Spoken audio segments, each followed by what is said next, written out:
against risk of a nuclear disaster, while the United Nations Secretary General Antonio Guterres warned against the risk of nuclear confrontation and added that an attack on a nuclear plant is a suicidal thing.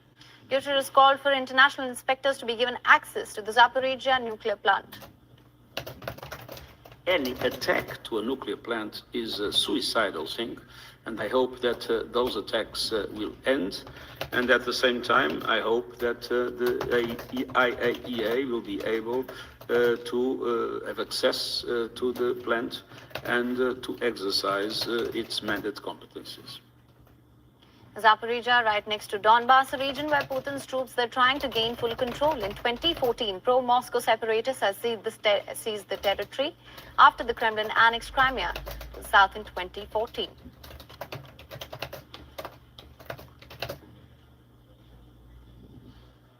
And for more on this, our correspondent Trent Murray is joining us now from Berlin. Thank you so much for joining us, Trent. There is heightened nuclear risk as Russia continues its assault on major power plants in Ukraine. Now, President Zelensky says that this warrants fresh international sanctions. What sort of practical responses can we expect? Well, I think much of Europe has woken up this Monday in a heightened state of alarm and alert over those incredibly distressing reports from over the weekend that the continent's largest nuclear power plant has found itself being hit by rockets and artillery fire of that active war zone. Now, of course, the Ukrainians are pointing the finger at the Russians are pointing the finger at the Ukrainians, but certainly what Kyiv is calling for, as you say, is more sanctions now against Russia and in particular its nuclear industry. Now, that will be problematic. That is because Russia's main nuclear body is in partnership with several European countries building nuclear power plants here. Specifically, Rosatom is building plants in Hungary, and also France's EDF works with Rosatom on the nuclear fuel manufacturing side of things. So there is a relationship there, but I think right now, while those discussions and sanctions are happening, I think the bigger picture is here that we have had a nuclear facility damaged over the weekend in this war, and of course that could have devastating consequences, not just for Ukraine, but for Europe as a whole. Absolutely. Now, they've also called for international inspectors to be given access to Zaporizhzhia nuclear plant. What can we expect going forward?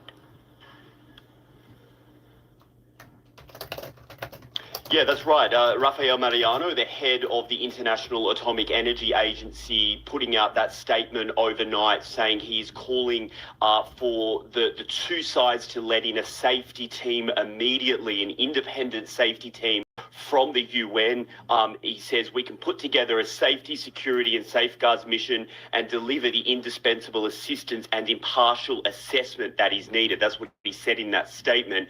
I don't know that that will be easy to get in there because that right now is an active conflict zone. We know fighting has intensified in that region in the past couple of days. I think more concerningly as well for the IAEA is that there had long been sensor systems installed in that nuclear power plant as well as other nuclear plants in Ukraine, so that at least the international community could get a gauge of where things were at. But we understand that some of those sensors were damaged over the weekend when those rockets hit, and so there is a bit of an information blackout, if you will, around the exact situation. I don't think there is necessarily a major cause for alarm right now that there hasn't been any radioactive leakage, but again, this is a very unprecedented situation. The industry will tell you we have never in the nuclear atomic age had a nuclear power plant in the middle of a war zone. And so really, I think this is now causing a lot of concern for European capitals who will be putting additional pressure on both sides, especially Russia,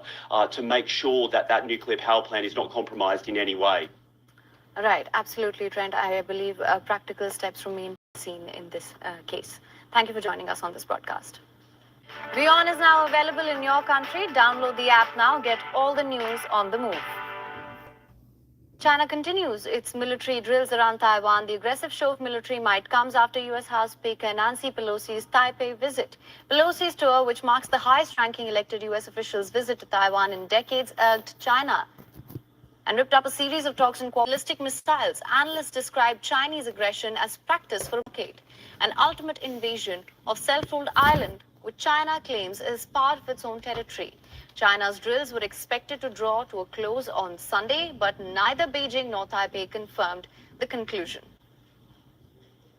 State Council also elaborated China's solemn position on the U.S. provocative actions violating China's sovereignty. He emphasized that cross-strait peace and stability is underpinned by One China principle, that the real guardrail for peaceful coexistence between China and the U.S. is the 3 joint communiques. Seeking independence, soliciting U.S. support leads nowhere, and containing China with the Taiwan question is doomed to fail. China has every reason to make strong response to U.S. Speaker Pelosi's insistence on making a visit to Taiwan in disregard of China's grave concerns and firm opposition. Now, China has said that the Eastern Theater of Chinese Army has continued to carry out joint exercises and training in the sea and airspace around Taiwan. Beijing is also set to carry out live fire drills in parts of South China Sea and Yellow Sea. Meanwhile, Taiwan continues to remain defiant. The island is due to begin its own live fire drills on Tuesday as China continues its drills in Taiwan Strait. Premier Su Tseng-shang accused Beijing of barbarously disturbing the region's peace using military action. The scale and intensity of China's drills and Beijing's withdrawal from key talks on climate and defense have triggered global outrage. U.S. Secretary of State Antony Blinken has said that Washington is determined to act responsibly to avoid a major global crisis, while Australia and Latvia have called for restraint. I think what is most critical at the moment is that the temperature is lowered and calm is restored when it comes to cross-strait tensions. Australia continues to urge restraint. Australia continues to urge de-escalation, and this is not, something that solely Australia is calling for. The whole region is concerned about the current situation. The whole region is calling for stability to be restored. I very much join my colleague Australian Minister in calling for restraint. But I think that what we see is that there is a kind of raising assertiveness of China, not only in this part of the world, but globally, also in our part of the region. It is very important that we work together and we provide the same kind of message of the need to have a restraint, not to overreact in their actions, and not to create another regional and global hotspot.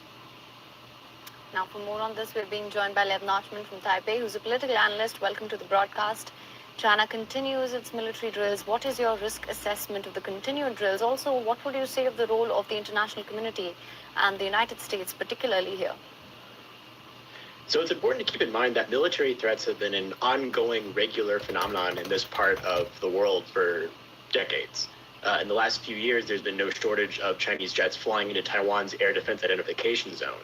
Where we see the escalation now in the last week is that military jet flyovers have moved from the air defense identification zone into the median line, which is a midpoint between Taiwan and China that has long been respected as a point that jets will not fly over, at least regularly, if not trying to conduct a threat. By moving from the air defense identification zone to the median line, this is really the sort of change in the status quo that China has been pushing ever since they've begun these new sets of military drills.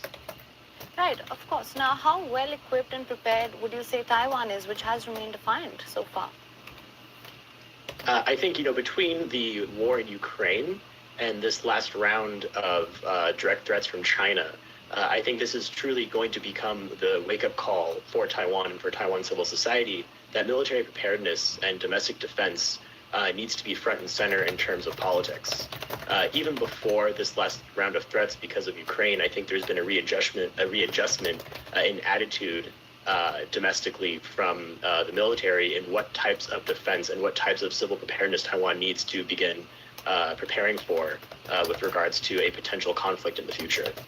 Right. Now, that being said, do you see further escalation in this scenario? We will not see escalation on the side of Taiwan or likely the United States. I think Taiwan and the United States are very aware of how heightened tensions are right now, and neither side wants to add to those tensions. We've seen this from the United States in canceling its own missile tests that were supposed to be scheduled. They've canceled those as a way to show that they are not trying to match the PRC's threats with their own threats. and we've seen Taiwan remain relatively cool and calm. Neither the U.S. or Taiwan is interested in matching the PRC's rhetoric or matching the PRC's military demonstrations. If there is escalation, it's going to be from the PRC. All right. Thank you so much, Mr. Lebnath, and thank you so much for joining us on this broadcast. Thank you for having me. WION is now available in your country. Download the app now. Get all the news on the move.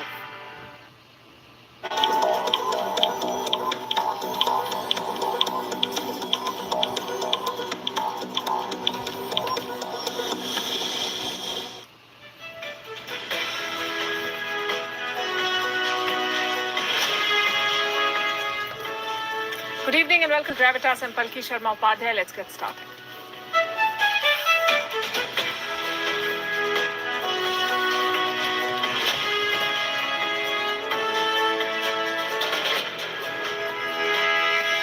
Hello, this is Taylor. Hello. Hello, can you hear me?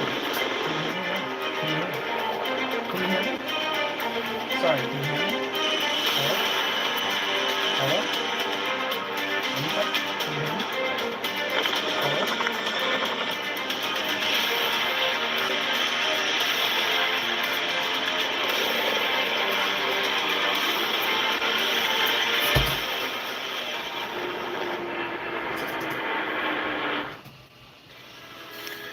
The war in Ukraine will not end in a hurry. By the looks of it, it may spill beyond Ukraine. Russia has been making nuclear threats. Now NATO is moving into an aggressive posture. The US is expanding its military presence in Europe. Its allies are deploying more troops and resources. Kind of broken. They're covering Europe's eastern flank. Russia sees it as a provocation and it promises to match it. No, it's The mine. result is this: more troops, more weapons, and more tensions in Europe. Okay, bye. This has clearly gone beyond Ukraine. NATO is also moving into Asia. They've defined China as a challenge, not immediate, but a worry nonetheless, and Beijing does not like the sound of it. Japan is making moves. Other Asian powers that joined this NATO summit in Madrid have also sent out a message to Beijing. This is not a North Atlantic military alliance anymore. It has obviously entered the Indo-Pacific. Hi, Taylor. What do these developments mean? Everything good? Are we looking at a bigger military clash in Europe? What is I'm on NATO's my threat cell. I would like perception to call you on from the Gravitas house tonight? number. We'll discuss that and more. Okay, here's the thing. I can't talk right now. I just called to make sure that you got out the door without you guys having too big of a problem. There has been no problem. Okay, very good. The way my job works is that ladies are going to be here within 5 minutes, maybe 10 at the most. And then when she gets here, I'll be very busy for the hour to follow. Maybe an hour and 15 to follow after The 20-year-long that. war in Afghanistan, that was the last major assignment for U.S. troops. It ended in chaos, confusion, and the collapse of a country. Now the mighty American military has a new mission: Give or take 10 protecting minutes. Europe. That's right. Please call the Europe House. could become Okay, the please next call the House. battleground. It already is I'll with try. Ukraine, but the war in Thank you. Ukraine has proved to be a Okay. security nightmare for Bye. the EU.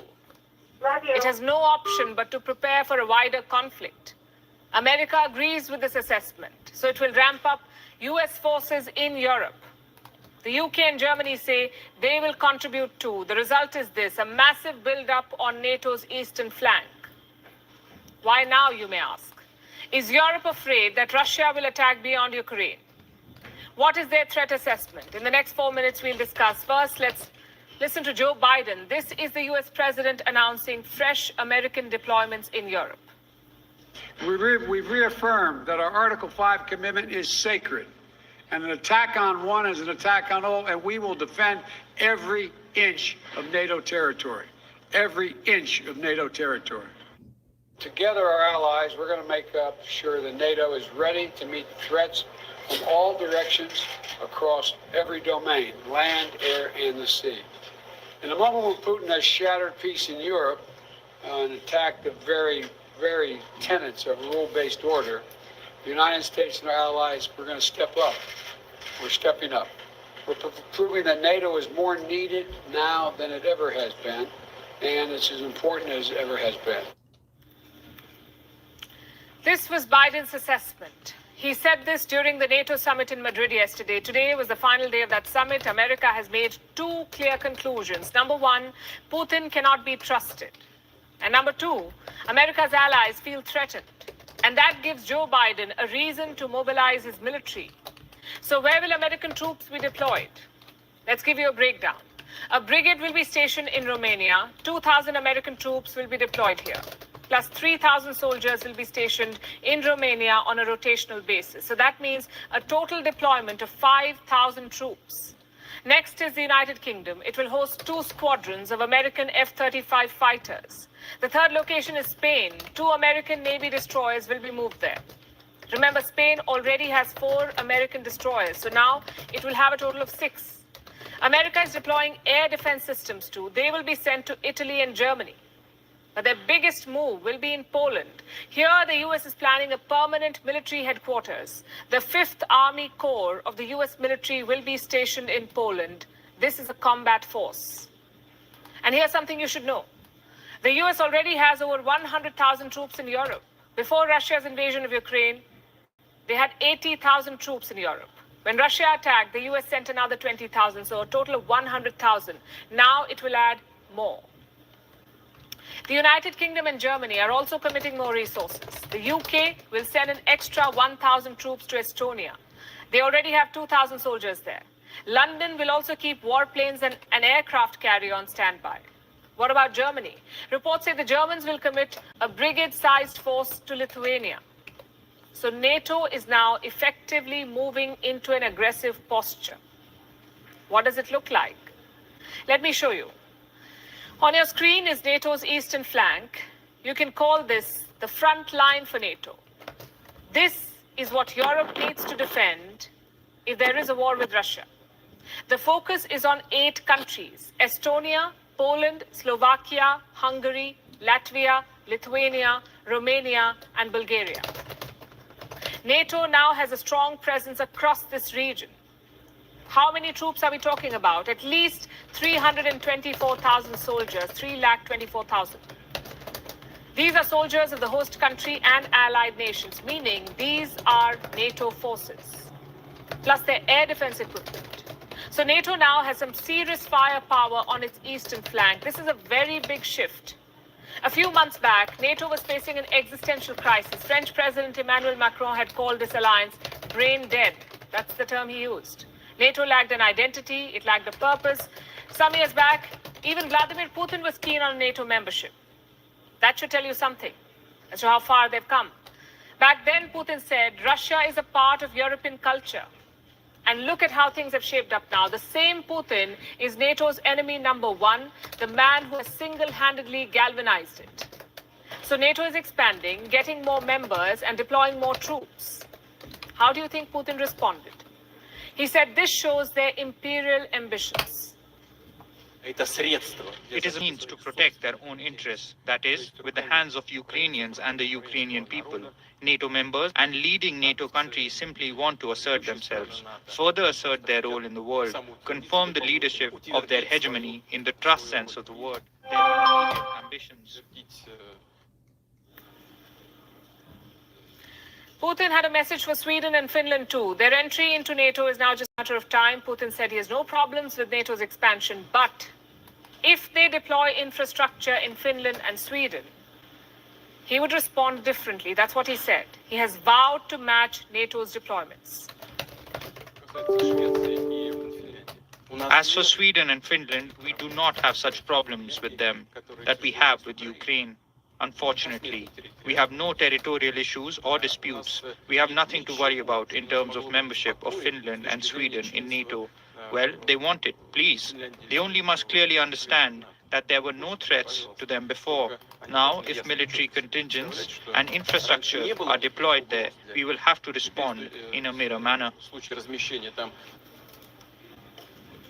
What would a Russian mirror deployment mean? More missiles, more warships, even nuclear weapons. Russia may have made the NATO stronger, but Putin will not shy away from sending a message. This conflict is only intensifying. Now, Europe is familiar territory for NATO. They fought the Cold War there. They know the place inside out. But Europe won't be the battleground for much longer. The real battle is unfolding to the east in Asia. And the adversary is much stronger. It's the People's Republic of China. Their army, their economy, their population, all of it is much bigger than Russia. Also, the ideological divisions are sharper. Russia at least pretends to be a democracy. Their economy also follows the free market. Not the case in China. China is a textbook authoritarian communist regime. They have the will and the power to topple the world order. The question is, what can NATO do about it? On paper, well, nothing. NATO is the North Atlantic Treaty Organization. They deal with transatlantic tensions. China is in the other side of the world. It's an Indo-Pacific country. So until now, NATO was reluctant to take on China. They were happy in Europe. But this week in Madrid, that changed. The NATO has openly named China as a threat to their security. Listen to the joint statement. This is what they've said. We face systemic competition from those, including the People's Republic of China, who challenge our interests, security, and values, and seek to undermine the rules-based international order. They're talking about three things: interests, security, values. All three belong to Cold War terminology. And it's not just the words. NATO's actions indicate an Asian pivot. 4 Indo-Pacific nations were invited to the Madrid summit: Japan, South Korea, Australia, and New Zealand. And this has never happened before. 4 Indo-Pacific countries attending a NATO summit. This was a first. All 4 of them spoke about the China challenge. Listen into South Korea's president, Yoon Suk-yeol. The security situation of a certain region can send ripple effects throughout the world. So there is a shared understanding that alliances based on certain regions are not enough to address security crises. That recognition has been expanded because of the crisis in Ukraine. That recognition is also why South Korea, Australia, Japan, and New Zealand have been invited to the meetings as the Asia-Pacific Four, as close cooperation between the Indo-Pacific and NATO have become more crucial in these times. What will that cooperation look like? Well, the White House has identified a few areas: cyber and hybrid threats, maritime security, counter-terrorism, climate change. These are the 4 cornerstones of cooperation, and one of them will especially annoy China. That is maritime security. Because it could mean a lot of things: joint naval drills, joint patrols, moves that counter China's influence in the Indo-Pacific. Beijing will not like that. Among these Asian partners, Japan is the most eager. Prime Minister Fumio Kishida wants to upgrade the partnership with NATO. What does that mean? A, more cooperation. He's talking about changing Japan's partnership document with NATO. And B, bolstering Japan's defenses. You see, right now, they spend only 1% of their GDP on defense. Ideally, Japan would like to be somewhere around 2%, which is on par with NATO standards. Now, imagine you're a foreign policy mandarin sitting in Beijing. You're tracking the Madrid summit. All the statements, all the speeches, what are your big takeaways? Number 1, China has been named in NATO's roadmap document for the first time. And number 2, 4 Indo-Pacific countries attended the summit, and all 4 are China's regional rivals. It's basically blinking red lights for Beijing. The foreign ministry was quick to condemn NATO's statement. They said it wrongly defines China. Listen to this. NATO's so-called new strategy concept document disregards the facts, gives a false account of the true facts, wrongly defines China as posing a strategic challenge, and smears China's foreign policy. It opposes China's normal military development and national defense policy, is irresponsible, encourages conflict, and is full of Cold War thinking and ideological prejudice. China is seriously concerned and firmly opposed to this.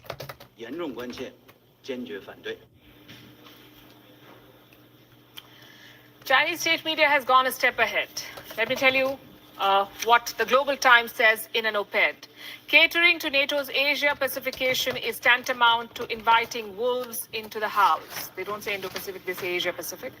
It's an extremely unwise choice for any Asia Pacific country and is bound to damage that country's strategic trust with China, inevitably leading to consequences. What consequences are they talking about? Military or economic? That's a big worry for NATO's Asian partners.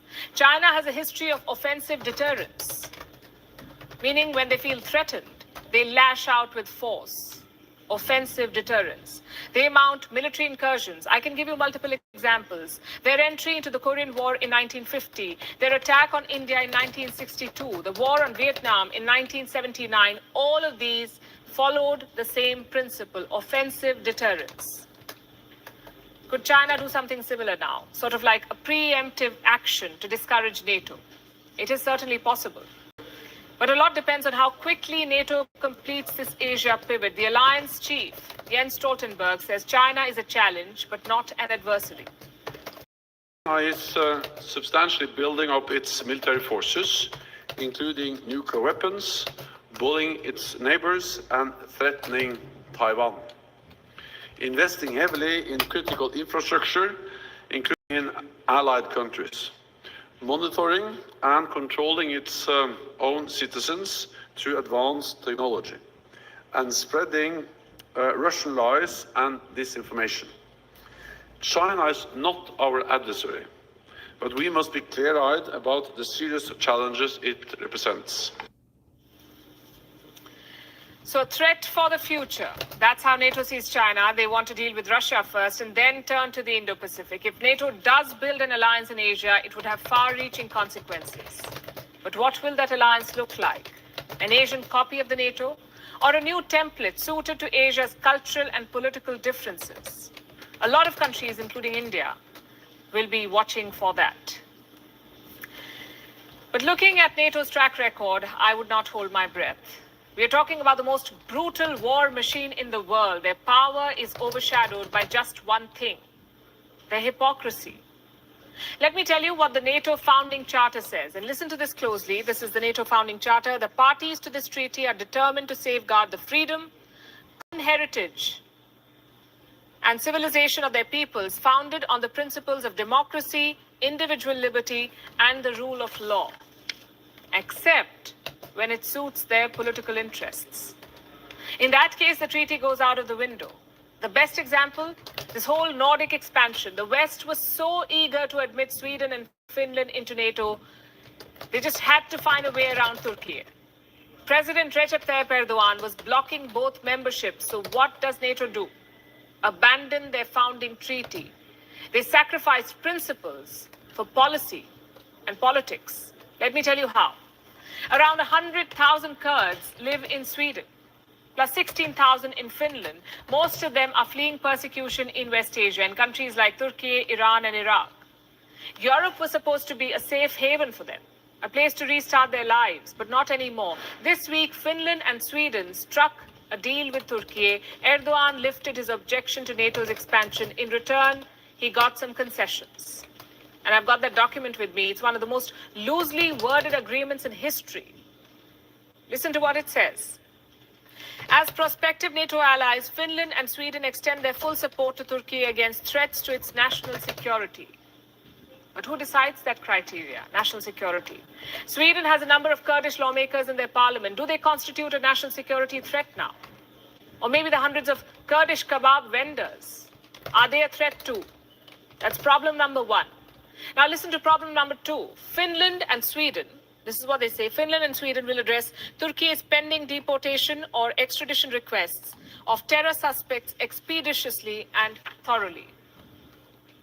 Again, loosely worded, Turkey is already piling the pressure on Sweden and Finland. It wants to extradite 33 suspects, 17 members of the Kurdistan Workers' Party or the PKK, and 16 supporters of Fethullah Gulen. Gulen is a Turkish preacher. Erdogan accuses him of plotting the 2016 coup. Now here's the problem. Europe already considers the PKK to be a terrorist group, but not the Gulen movement or the YPG, which is fighting the Islamic State in Syria. Finland and Sweden are hosting these dissidents. They promised them a new life, but now that promise has been abandoned for politics. Listen to this Kurdish politician in Sweden describe the situation. By myself, a refugee, and I thought that here was the haven for us. But now, it was 20 days ago. I didn't feel that actually that was the haven I came to, because other power, dictatorship powers outside, they have demand. They climb on our, democracy. That is hard to understand. And all of this for what? To humiliate Vladimir Putin, to irritate Russia even more in the middle of a war. What happened to all the claims of human rights? All the promises of equality? Let me show you a report from February 2022. The European Human Rights Court had pulled up Turkey. They accused Erdogan of targeting Kurdish lawmakers. A number of them were put in prison. The court said legal rights were violated by Erdogan's government. And what does Europe do? Surrender to his demands 4 months later. And why just Europe? The United States did the very same thing. After the deal was struck, US officials said they made no concessions, that they offered nothing to sweeten the deal. But look at today's headline. Biden administration throws support behind potential F-16 sale to Turkey. Interesting timing, wouldn't you say? Turkey lifted its objection on Tuesday. Biden agrees to sell the F-16 jets on Wednesday, yet the US claims no concessions were made. And just to be clear, Erdogan requested these jets back in October 2021. It's been 9 months. So for 9 months, Joe Biden sat on the proposal, but this week he agrees. That's too good to be a coincidence. The fact is, both the US and Europe sold their so-called ideals, not just this week, but throughout this war. Turkey kept violating Western sanctions on Russia. They welcomed Russian oligarchs. They welcomed Russian investments, but the West said nothing. Compare that to how they treated countries like India. Lectures for buying Russian oil, which, by the way, is not a sanctioned commodity. So the next time Europe talks about human rights, point to the Kurds of Sweden and Finland. They were promised a new life. Instead, they're getting a painful reminder of their old one. And talking about broken promises, China made a promise to Hong Kong. It was called One Country, Two Systems. But Communist Party loyalists have now taken over Hong Kong. For the first time in almost 900 days, Xi Jinping stepped out of the mainland. The Chinese president is in Hong Kong. The occasion, the 25th anniversary of the handover of Hong Kong. This city, you would know, used to be part of British territory from the colonial times. 25 years back on this day, Hong Kong was returned to China. Today's events leave no doubt as to who controls Hong Kong. The town was painted red. Chinese flags everywhere, and there was Xi Jinping. The Chinese president declared, "Today Hong Kong has been reborn." In the past few years, Hong Kong has withstood severe again and again, overcoming risks and challenges one by one. After the wind and rain, Hong Kong has risen from the ashes and also demonstrated a high level of vigor and vitality. It's like a victory lap for Xi. 2 years ago, he imposed a sweeping national security law on Hong Kong. It crushed critics, muzzled the civil society, and overhauled Hong Kong's electoral system. Nearly all of the city's pro-democracy figures are either in jail or exile. There is no political opposition. Hong Kong is now under complete control of Beijing. There's one thing that's still not under Beijing's control, and that is the Wuhan virus. On the stage, Xi Jinping was maskless. That's because he's in a bubble. An elaborate closed loop was created to welcome the Chinese president in Hong Kong. Before his visit, thousands of government officials, foreign dignitaries, and a select group of journalists were put in quarantine. They were confined to a hotel for at least a week. They were given a Wuhan virus test every day. Xi Jinping was supposed to visit a neighborhood in Hong Kong. Office workers there were also quarantined. They were forced to stay at home. What about the children who welcomed him? Well, they too were quarantined. The Chinese president looks pleased with the arrangements. He said that his heart is with Hong Kong.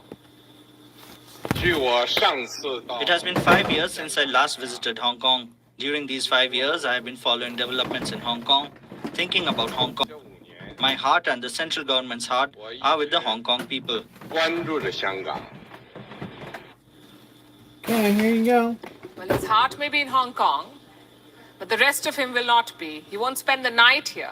He's traveling back to Shenzhen on a train. And he'll come back to Hong Kong for tomorrow's events. Bizarre, isn't it? Why won't he stay in the city? Because Hong Kong went through the world's worst Wuhan virus outbreak this year. Official data claims new infections have declined.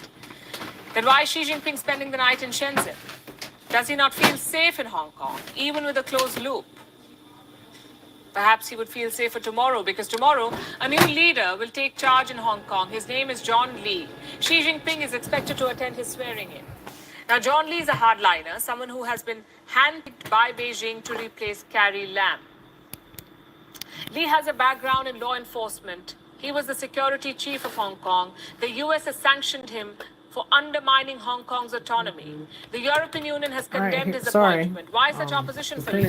Because he's a Communist Party loyalist. Recently, he backed a controversial extradition bill, a bill that would have paved the way for the extradition of wanted fugitives to mainland China. There was a massive backlash. The bill had to be drawn. With Lee's appointment to the top job, this bill could be brought back along with other pro-Beijing proposals.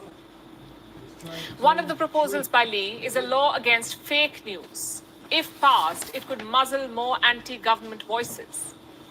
Needless to say, Xi Jinping would welcome these moves. He's expected to speak again tomorrow, and we will keep track.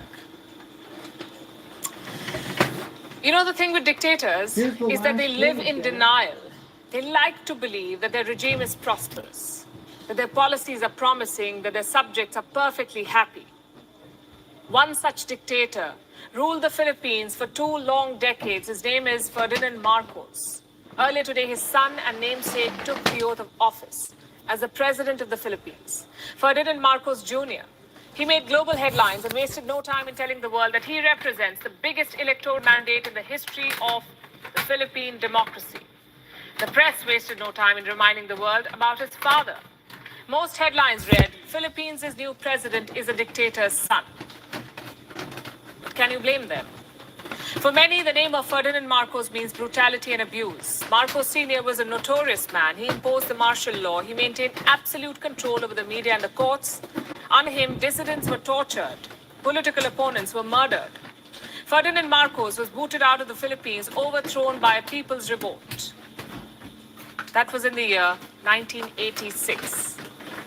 Marcos Jr., or Bong Bong as he's called, began his political career while his father was still in office. Now, Bong Bong is British educated. He went to Oxford. In 1981, he was elected vice governor of a province called Ilocos Norte. Within 2 years, he became governor, congressman, and then senator. In 2016, he ran for vice president, but he lost. He's now 64 years old. Earlier today, he placed his hand on the Bible and took oath of office as the 17th president of the Philippines. With him was his wife and 3 sons. Si Ferdinand Romuald at wikain ang aking mga tukulin. Ang aking talaga, ang aking sarili.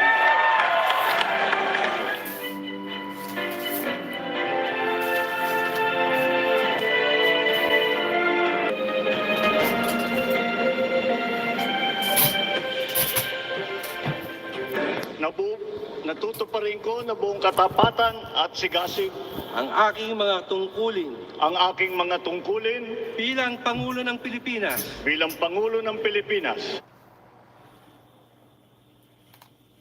In his inauguration speech, Marcos Jr. paid a tribute to his father. He also met the outgoing president, Rodrigo Duterte. It will be his legacy that Marcos Jr. will be carrying forward. So what exactly is he inheriting? In the week leading up to his inauguration, the Philippines shut down an investigative news website. Why? Because it was critical of Duterte. The Duterte regime was headlined by its bloody war on drugs. Police were given free hand to shoot and kill anyone suspected of being involved in the drug trade. More than 6,200 people were killed in the last 6 years. The regime also crushed the illegal luxury car trade. It once bulldozed $6 million worth of Porsches, Bentleys, and McLarens. To be fair, not all of Duterte's policies were bad.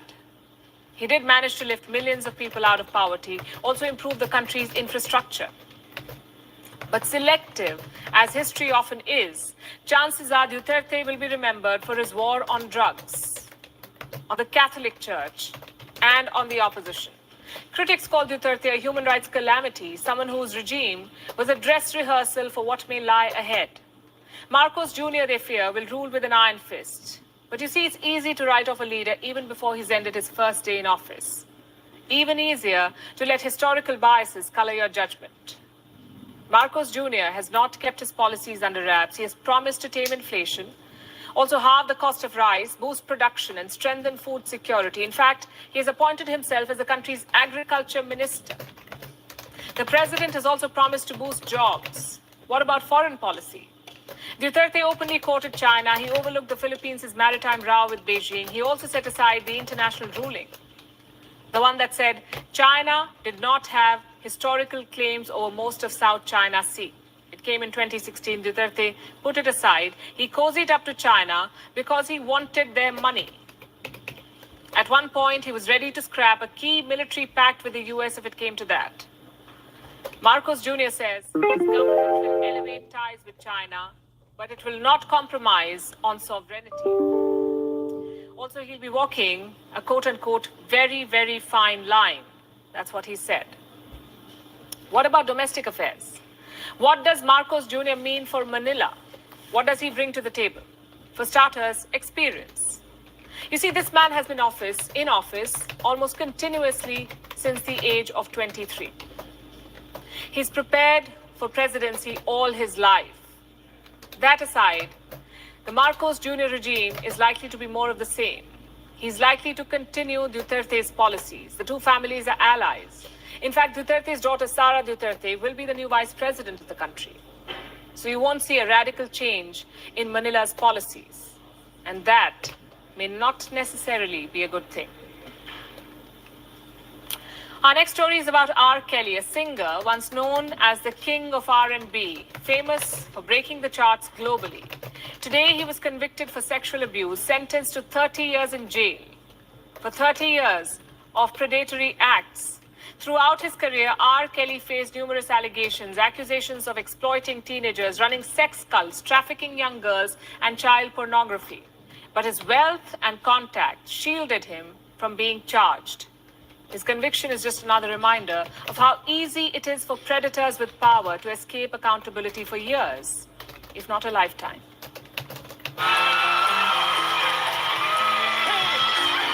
He was once a chart-topping hit maker. This is my story. Yeah, I'm from that Chi-Town dirt.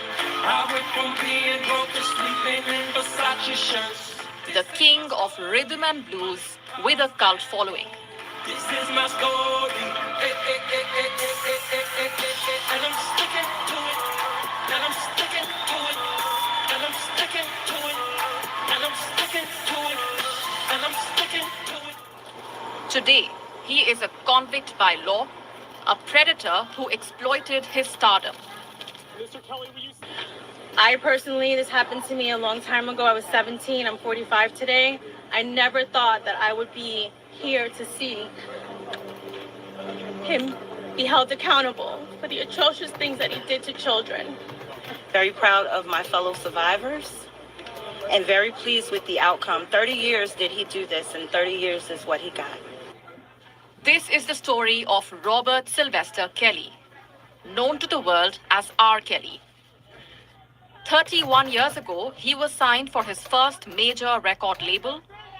Around the same time, he started sexually exploiting a 15-year-old girl. On your right here, there you go. Over the years, the list of his victims grew, the accusations multiplied, the crimes became more heinous. They even spilled into public view.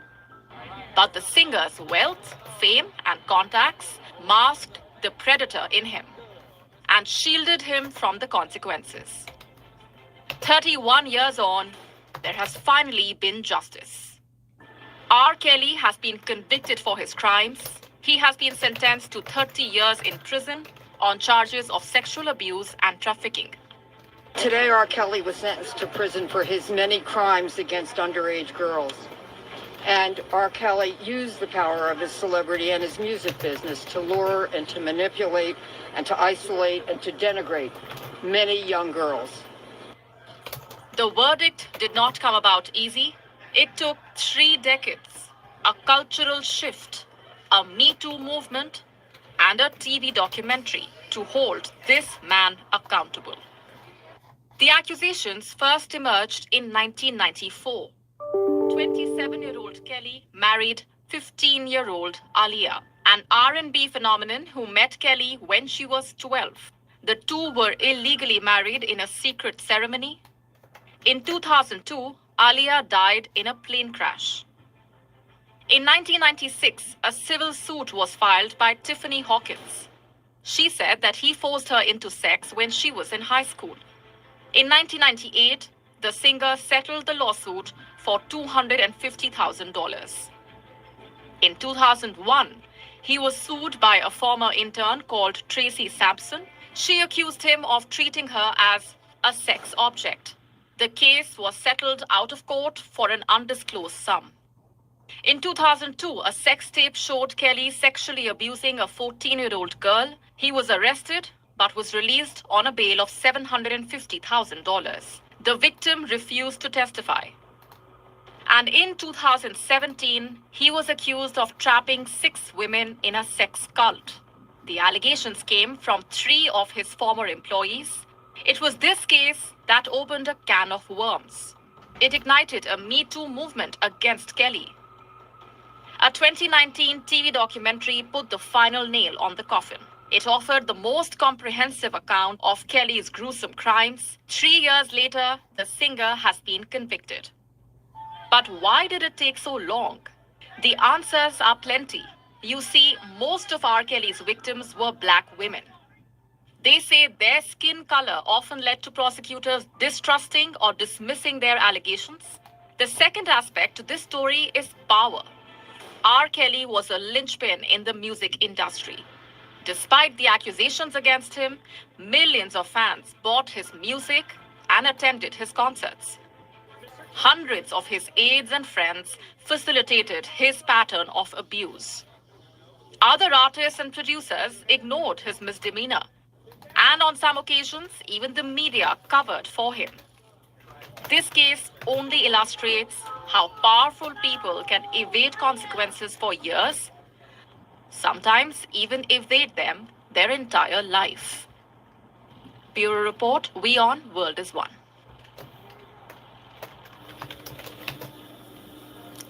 Now to the big story from India, a horrific incident that happened in Udaipur this week. First, a recap. On Tuesday, a Hindu tailor was attacked by 2 Muslim men. They beheaded him. They recorded a video of the attack and released it on the internet. All of this happened in broad daylight. It was bone-chilling, to say the least, especially the video. The 2 attackers were waving their daggers around. They were laughing and boasting, even issuing threats to the Prime Minister of India. In that video, they explained their actions. They said it was a revenge attack, revenge for the insulting comments against Prophet Muhammad. The victim had supported those statements on social media. In response, they murdered him. It makes you wonder, what sort of a society are we living in? Yes, the comments were wrong. The comments can be wrong. Yes, sentiments can be hurt. But nothing justifies this sort of violence, this sort of barbaric communal hatred. But turns out it wasn't just blind hate. There could be an international angle to this incident. A Pakistani hand could be at play. That's what the state police are saying. They have already arrested the 2 attackers, Ghaus-e Mohammed and Riaz Jabbar. According to the police, both men had links to Pakistan. Mohammed went to Karachi in 2014. He stayed there for close to 45 days. His mobile phone has revealed even more details. Several Pakistani and Arab numbers are saved on it. 10 of them were in constant contact with the accused. What business did this man have in Karachi? The police say he is linked to a Sunni extremist group called the Dawat-e-Islami. So the trip in 2014 could have been a training course. What about the second accused? We don't know if he traveled to Pakistan, but he too was in touch with the same group, which means this could be a wider conspiracy, a plan to destabilize India. In fact, Rajasthan's Home Minister gave a similar statement. He says the killing was aimed at triggering fear and riots. If so, the plan seems to have failed. There were some protests in the aftermath of the killing, but so far things are under control. Not back to normal, but under control. Major Muslim organizations have also spoken against this incident, like the Jamaat-e Ulema Hind. They have called this attack un-Islamic. But where is the international community? Where is the United Nations? Usually they love speaking on developments in India. This week they did it again. An Indian fact checker was arrested for his tweet from 2018. In his tweet, he allegedly disrespected Hindu gods. Let me tell you how the UN reacted to that arrest. Journalists should not be jailed for what they write, what they tweet, and what they say. And that goes for anywhere in the world, including this room. Well, that's a sweeping statement. Now compare this to the UN's reaction to the beheading, and I'm quoting again. We call for the full respect of all religions and for ensuring throughout the world that different communities can live in harmony and peace. As vague as it gets, a sweeping statement with no regard for the nuances. Clearly, this attack was not just blind hatred. It wasn't just community versus community. This was days in the making. First, the Al-Qaeda threatened to attack Indian cities. The UN said nothing. Then the Islamic State attacked the Sikh temple in Kabul. This time the UN condemned it, but they said nothing about the India link, nothing about the revenge angle. And now this happens, a beheading in broad daylight. The fact is, we could see the radicalization in front of our eyes. The Muslim nations gave up their campaign, but extremists did not. They used it to mobilize and radicalize their followers. And what did the international community do? Absolutely nothing. They let this controversy fester, allowed terror groups to capitalize on it, and now they're lecturing India. Let's hope this horrific incident will jolt them into action. Not just the United Nations, but also the Muslim countries of the world. So far, they've been silent. Not a single word of condemnation has come out. But now is the time for them to act. We're wrapping the show, leaving you with Gravitas Images. Thanks for watching.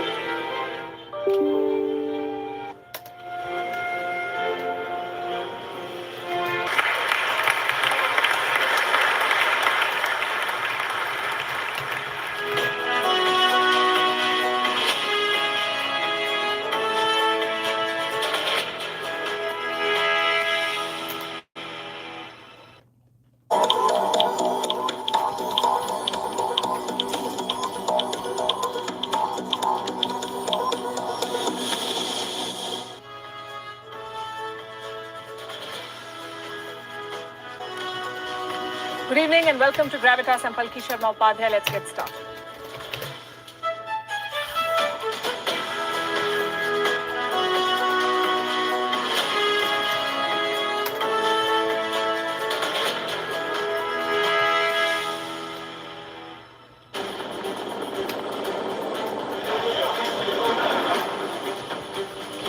This visit is a challenge to the authority of Xi Jinping.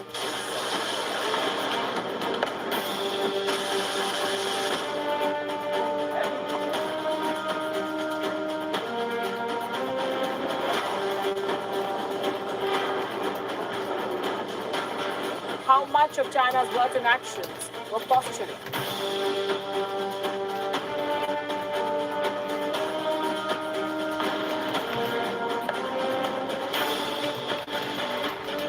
Tensions are high. The next few hours and days will determine which way this goes.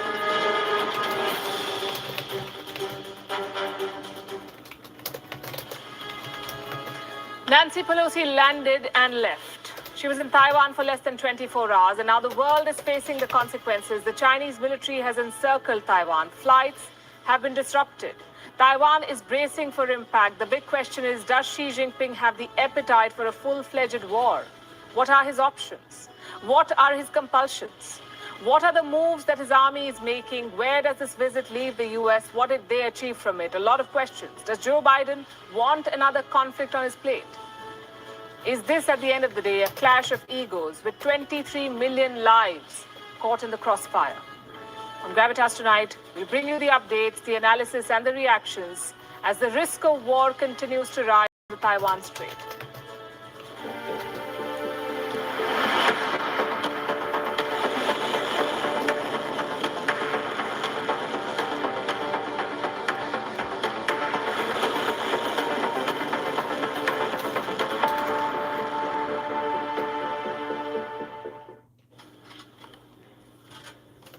Nancy Pelosi's visit to Taiwan is over. It lasted barely 18 hours and it has left the world on edge. China is furious. It is responding with force. The PLA has launched what it calls targeted military operations. The Chinese military has encircled Taiwan. The situation is precarious. Even one misstep can start a war. Is China prepared to take it that far? How is Taiwan responding? And what did the US achieve from this visit? To what extent will they defend Taiwan? We'll discuss all of this and more. The Taiwan showdown is our cover story tonight. We'll start with the recap of Pelosi's visit through 6 questions and answers. And we start with the question, what? What happened in Taiwan today? Or in the last 24 hours. The US House Speaker Nancy Pelosi landed in Taiwan yesterday. She was welcomed by the Taiwanese officials, top Taiwanese officials at the airport, and this includes the Foreign Minister of Taiwan, Joseph Wu. He was at the airport too. Pelosi did not travel to Taiwan alone. 5 other American lawmakers went with her. Question number 2 is why? Why did Pelosi go to Taiwan in the first place? Apparently to show support for Taiwan's independence. China sees Taiwan as a breakaway province, and it is ready to take back this province by force if necessary. And if that happens, the US has vowed to come to Taiwan's defense. So Nancy Pelosi's visit was supposed to serve as a reminder for that, for the American commitment. Question number 3, where? Where did Pelosi go in Taiwan? Her visit was a short one. She did not even spend a full day there. Nancy Pelosi was in Taiwan's capital, Taipei. She held several high-level engagements there. Question number 4, who did Pelosi meet? All the key decision makers and stakeholders in Taiwan. In the morning, she met Taiwanese lawmakers. Then she visited the Parliament of Taiwan. There she met Taiwan's President Tsai Ing-wen. What did Pelosi tell her? She said America's support for Taiwan is quote-unquote ironclad. In response, President Tsai thanked Pelosi for making the trip. Today, the world faces a choice between democracy and autocracy. America's determination to preserve democracy here in Taiwan and around the world remains ironclad. I welcome Speaker Pelosi and the delegation to Taiwan.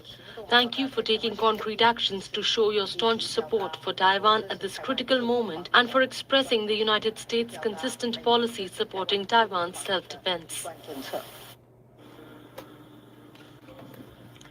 Before leaving Taiwan, Pelosi met human rights leaders. She even did a quick tour of a human rights museum. Yes, Taiwan has such a museum, a human rights museum, a reminder of the period when Taiwan was under martial law. And here Pelosi met activists on Tibet, Hong Kong, and Tiananmen Square. Another not-so-subtle dig at China, you could say. Question 5, when did Pelosi leave? Earlier this afternoon, she boarded the same military plane that brought her to Taiwan. The SPAR-19 U.S. Air Force-operated Boeing C-40C. Our final and perhaps the most important question, how is China responding to Nancy Pelosi's visit?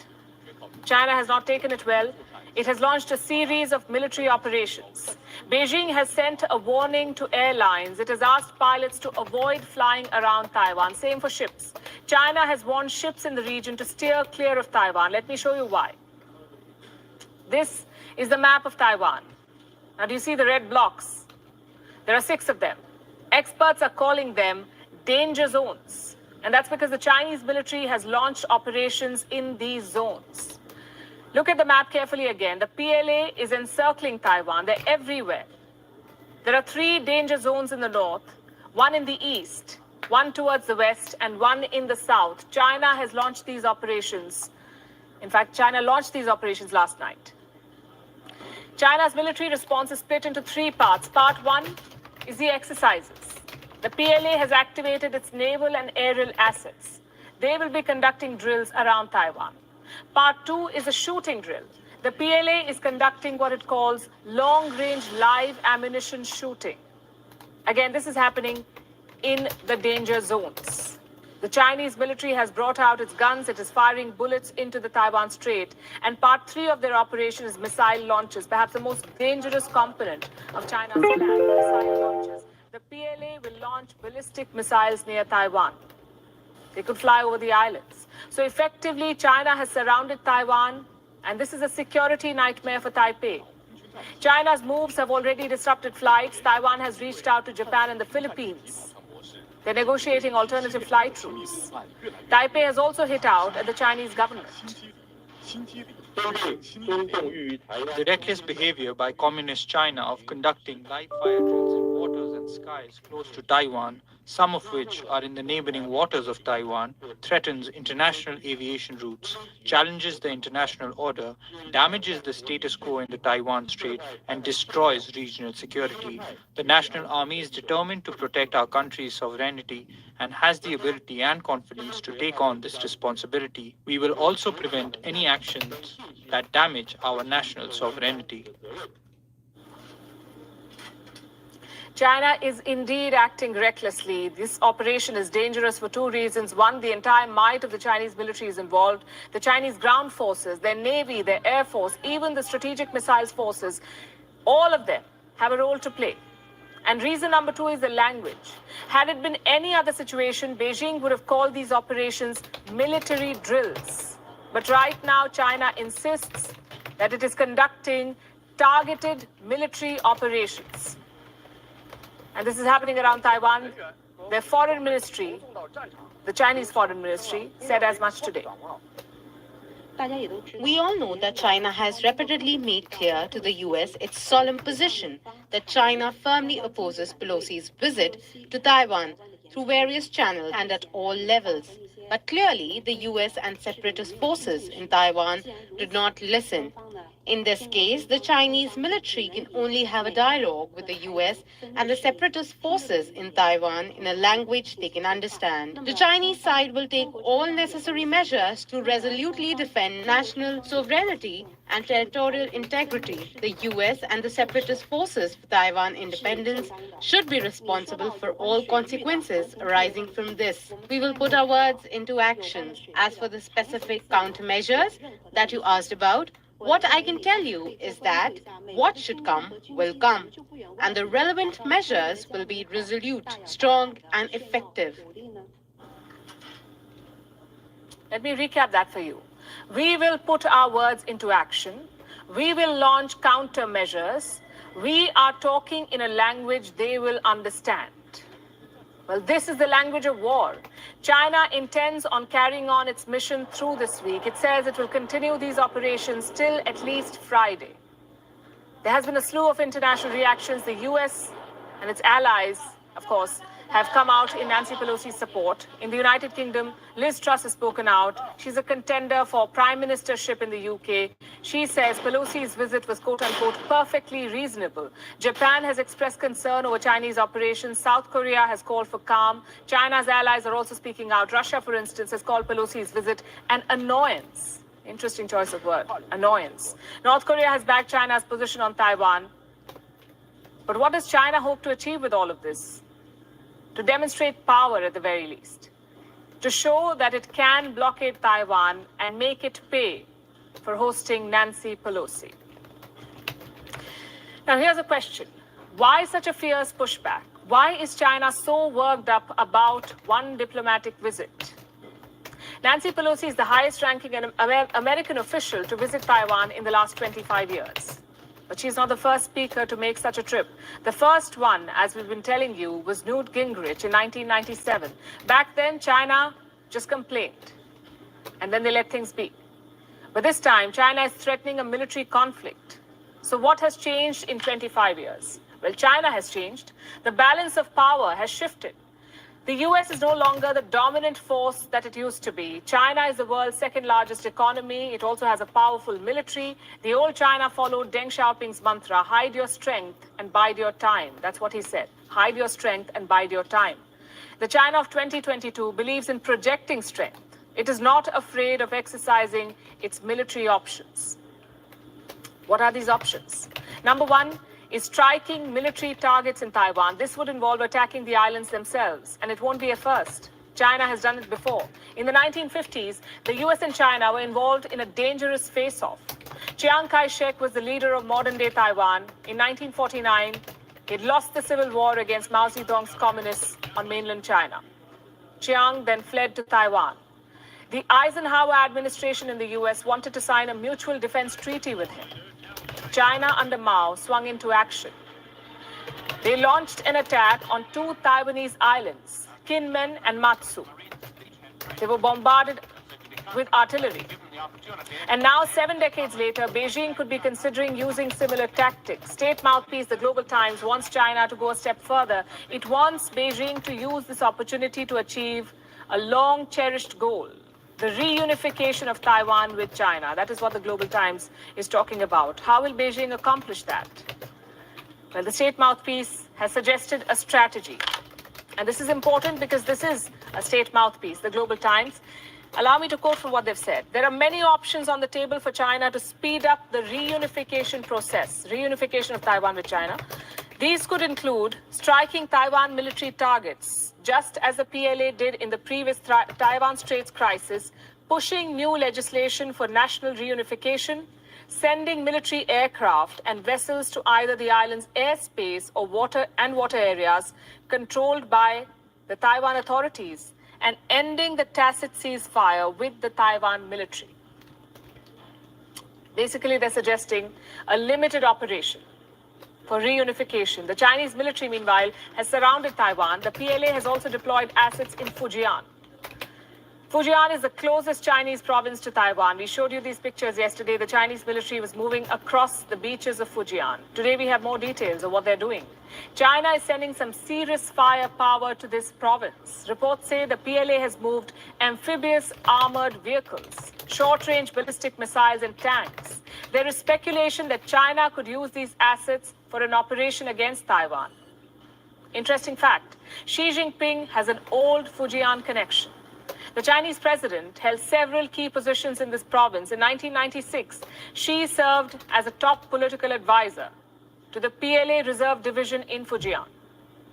He has even served as the deputy party secretary of this province of Fujian. In 2001, he addressed some division officers of the PLA, and this is what he told them. This is Xi Jinping in 2001.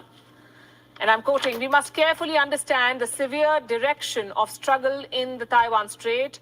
Only by really preparing to fight is peace possible." So Xi Jinping wanted the PLA to be prepared for a fight. 21 years later, he has the opportunity to order the offensive himself. The question is, will he do it? Will Xi Jinping go to war? It's hard to say. Taiwan is worried. It says Chinese actions pose a threat to peace. The Ministry of National Defense reiterates that China's use of military powers to meet differences and hegemonic attitude that destroys regional peace and stability are not helping its international image. Taiwan has no option but to prepare for all scenarios. But can the Taiwanese forces fend off a Chinese attack? How do they stack up against the PLA? We have some numbers. And there's clearly no match. The Chinese forces outnumber Taiwan's military force in every aspect. The PLA has over 2 million soldiers on active duty. Taiwan, just 169,000. What about firepower? Again, China outnumbers Taiwan. Let's talk about tanks first. China has 5,400. Taiwan, just 650. Aircraft. China has more than 3,000 warplanes. Taiwan has a little over 500. Submarines. China has close to 60. Taiwan, just 4. What about naval ships? China's numbers are 4 times more. But numbers are not everything. And Taiwan, frankly, doesn't really have a choice. On paper, Taiwan versus China is a no contest. China has more of everything: tanks, jets, soldiers, warships. But like we're seeing in Ukraine, wars are not fought on paper, they're fought on the battlefield. Does Xi Jinping have the appetite for that? If he chooses to escalate, he faces a long list of problems: global condemnation, widespread sanctions, and stiff resistance from Taiwan. Is Xi Jinping ready for all these challenges? Let's look at this from his perspective. Xi is the strongest Chinese leader since Mao Zedong. But knowing him, that won't be enough. Xi Jinping wants to be number one, not number two. And how does he achieve that number one tag? By doing something that Mao Zedong never could: conquer Taiwan and unify China. He has effectively brought Hong Kong under Chinese control. His next target is Taiwan. It's no secret. And frankly, Xi Jinping is better placed than Mao. He's got a stronger military. He's got a bigger economy. So this could be Xi's chance to cement his legacy. Then why hasn't he done so? The Chinese have literally surrounded Taiwan. Their warships have blockaded the island. But Xi Jinping is not going for the kill, not yet. What explains this ambivalence? The timing. For all this talk about the raging dragon, Xi Jinping's China is actually in a bad shape. And I'll give you 3 reasons why. Number 1 is the economy. Last month, China's manufacturing output shrank, which means their factories produced fewer products. Now, the manufacturing output had increased in June after the zero COVID lockdowns, but in July it shrank again. The main engines of China's growth are faltering, like the property sector. Land sales are down almost 30%. The big property developers are drowning in debt. The biggest of them is Evergrande. The company was supposed to present a debt restructuring plan this weekend, but they failed to deliver it. Customers in 22 cities in China are refusing to pay their loans. They say, finish our buildings first and then we'll pay. Foreign investors are equally wary. Xi Jinping's crackdown on everything has spooked them. China's bond market lost $45 billion between February and April.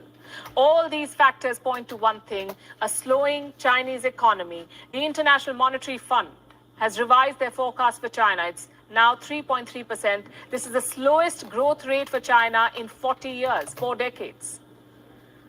For 2023, the forecast is even worse, just 1.6%. Until now, the booming economy kept the Chinese public happy. As a result, dissent and rebellions were rare. But Xi Jinping may not have that luxury, especially in an election year, and that's reason number 2. The 20th National Congress of the Chinese Communist Party will be held later this year. It's a crucial one for Xi Jinping. This Congress will decide if he gets a 3rd term or not. Right now, it looks guaranteed he will get it. But Xi Jinping will be looking for a seamless extension, and that means no war, no instability, no bad headlines. Reason number 3 is the international situation. Who will support China if they attack Taiwan? Perhaps Russia, perhaps Iran too. At best, some rogue states like North Korea and Myanmar. Beyond that, China will be isolated. The US considers them as enemy number 1. Europe is unhappy about their support to Russia. The ASEAN don't like them. Japan and South Korea don't support them. India is at loggerheads with China in the Himalayas. So how exactly will China survive? Just think about it. In Russia's case, they had China to help. Xi Jinping is helping Vladimir Putin sidestep Western sanctions. But who will play that role for Xi? At present, there are no candidates. So Nancy Pelosi's visit has sort of boxed Xi Jinping in. Yes, he would like to escalate, but the domestic and international situation is not suitable for war. So what are his options? One advantage for Xi Jinping is time. Leaders before him were limited to 2 terms in office. The chances are Xi will be president for life, which means there is no hurry to attack Taiwan immediately.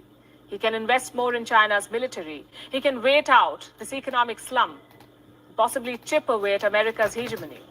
Xi Jinping's track record suggests that he will do that. He's not Vladimir Putin, remember. He's more calculated than mercurial. Having said that, escalations are not always planned. You see, sometimes all it takes is one miscalculation, one momentary flare-up to unleash war. And once that happens, there's no going back. I know it sounds like a raw deal for Xi Jinping, but Joe Biden is not doing any better. Let me tell you why. Every foreign visit is judged based on 2 factors, symbolism and deliverables. Nancy Pelosi's trip was high on symbolism. The whole world was tracking her plane as it landed in Taipei. And that should tell you how symbolic this visit was. But beyond that, what did the US achieve? Has the one China policy changed? No, it hasn't. Have the Chinese relented on their claim to Taiwan? No, they haven't. Has Taiwan's military magically grown stronger? Again, the answer is no. The fact is, this trip delivered nothing concrete. Nancy Pelosi wanted a foreign policy win before retiring from office. She decided Taiwan was the place to do it. Even the White House was not interested at first. You would remember this. In late July, Joe Biden himself was asked about Pelosi's visit. And listen to his reply. This is what the US president then said. The military thinks it is not a good idea right now, but I don't know what's the status of it. Clearly, Joe Biden was not too happy about the trip. The question is, what did he do about it? Reports say he dispatched his national security advisor to meet Nancy Pelosi to brief her about the risks of visiting Taiwan, but by then she had made up her mind, so the White House shifted to Plan B, which was damage control. They tried to draw a distinction between the Speaker and the U.S. government. Listen to one such attempt by Secretary of State Antony Blinken. The Speaker will make her own decisions about whether or not to visit Taiwan. Congress is an independent, co-equal branch of government. The decision is entirely the Speaker's. The decision is entirely the Speaker's, he says. That's what Antony Blinken said, the U.S. Secretary of State. And to be fair, there is some truth to the statement. White House cannot control what the Speaker does. There are two independent constitutional organs. Having said that, two questions still remain. Number one, why should China or any country care about America's domestic political structure? For them, it's all the same. A top U.S. official is visiting Taiwan, and that's all there is to it. And number two, what does this say about Joe Biden, the president? After all, Pelosi is also a Democrat. She belongs to the same political party as Joe Biden. Surely the president had some leverage over her. Could he not have convinced Nancy Pelosi to abandon the trip? As it turned out, he couldn't. Pelosi said this trip was supposed to bolster America's support for Taiwan. Instead, it has done the very opposite. It has revealed a split between the White House and the Congress. The White House is happy with the status quo. It is already dealing with the conflict in Ukraine. There is no appetite, it seems, for another one in the Pacific. The Congress, on the other hand, is looking for trouble. It is trying to provoke China. Imagine being stuck in the middle of this. That's where Taiwan is at the moment, confused and alone. Because Nancy Pelosi's will come and go, but Taiwan must bear the consequences. Their ports have been blockaded by China. Their skies are being buzzed by PLA jets. Their homeland is surrounded by enemy warships. Was one trip worth all this risk? What exactly did the U.S. gain with this stunt? And don't get me wrong, Taiwan needs all the support it can get. But this kind of Hollywood-style provocations do not really work. What Taiwan needs is material and military help. And on that, by the way, the US is faltering. Let me show you a report from April 2022. It reveals a massive backlog in military shipments to Taiwan. How much are we talking about? Weapons worth almost $14 billion. They were purchased back in 2019, but they're yet to be delivered. 3 years. This includes F-16 fighter jets, components for Patriot missiles, weapons that will be key to repelling a Chinese invasion. The problem is they're yet to be handed over to Taiwan. And Joe Biden did the same thing in Ukraine. He kept provoking Russia. He kept promising weapons. But once the war broke out, Ukraine was all alone, on its own. Yes, the weapons are still flowing nonstop, but Ukraine is doing all the fighting. With Taiwan, the United States is repeating the same mistake, it seems. They talk about strategic ambiguity. But the current policy is neither strategic nor ambiguous. It is pure chaos. Do you remember what Biden said in the month of May?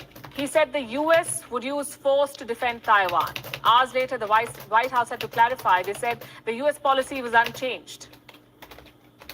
Pelosi made a similar gaffe in Taipei. She called Taiwan a country. Listen to this. One of the purposes of our trip, to show the world the success of the people of Taiwan, their courage to change their own country to become more democratic, their respect for people and the rest, and quite frankly, a model in this region in that respect.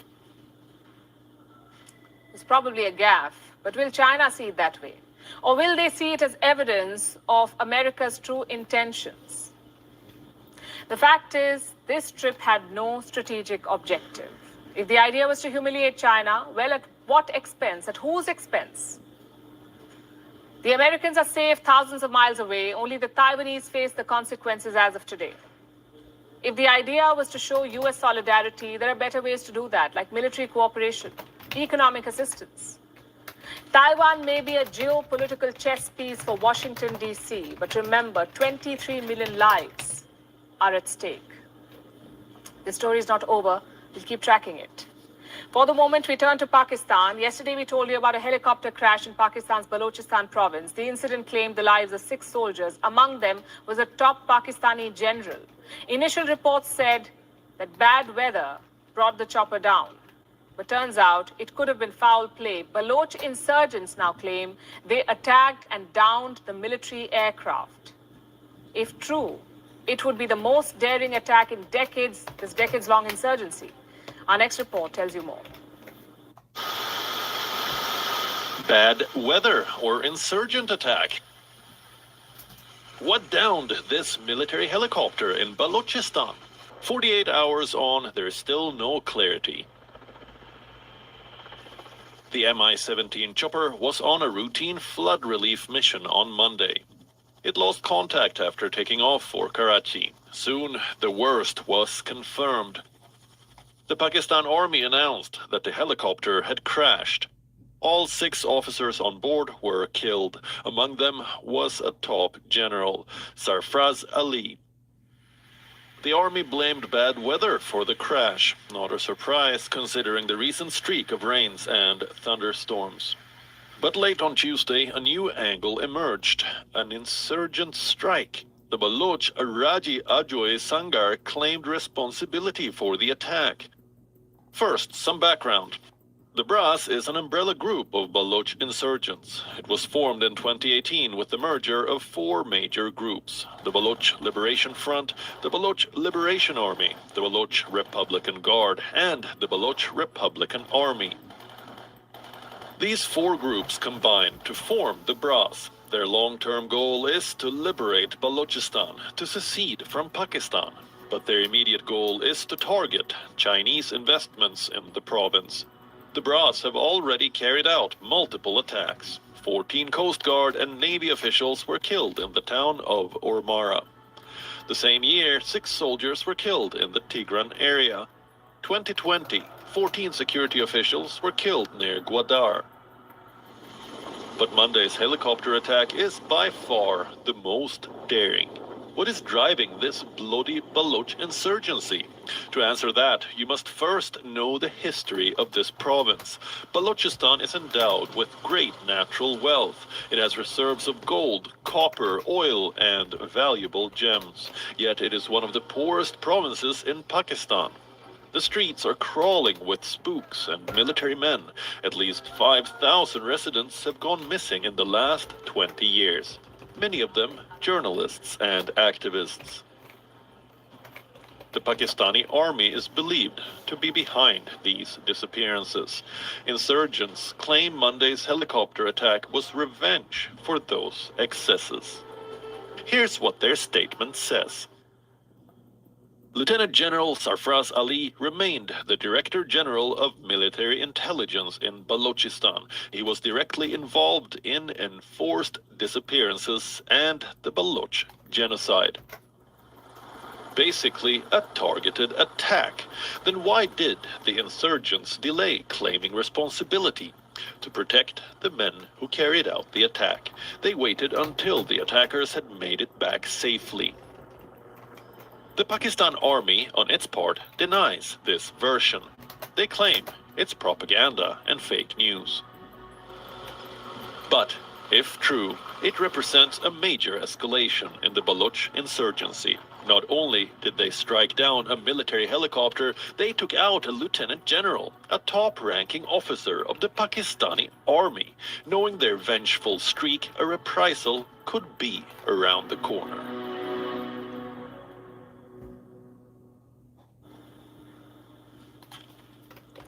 The current situation is such that every day the world seems to be just one trigger away from war.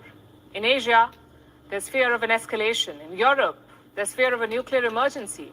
The focus is Zaporizhia, the nuclear power plant in Ukraine. It is located in southeastern Ukraine. Here's where it is on the map, in the city of Enerhodar.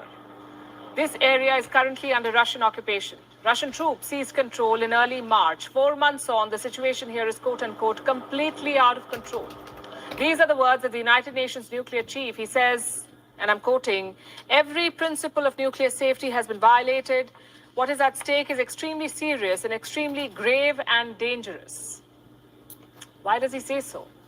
Well, he's given various reasons. One, the plant is under Russian control, but the staff are Ukrainian.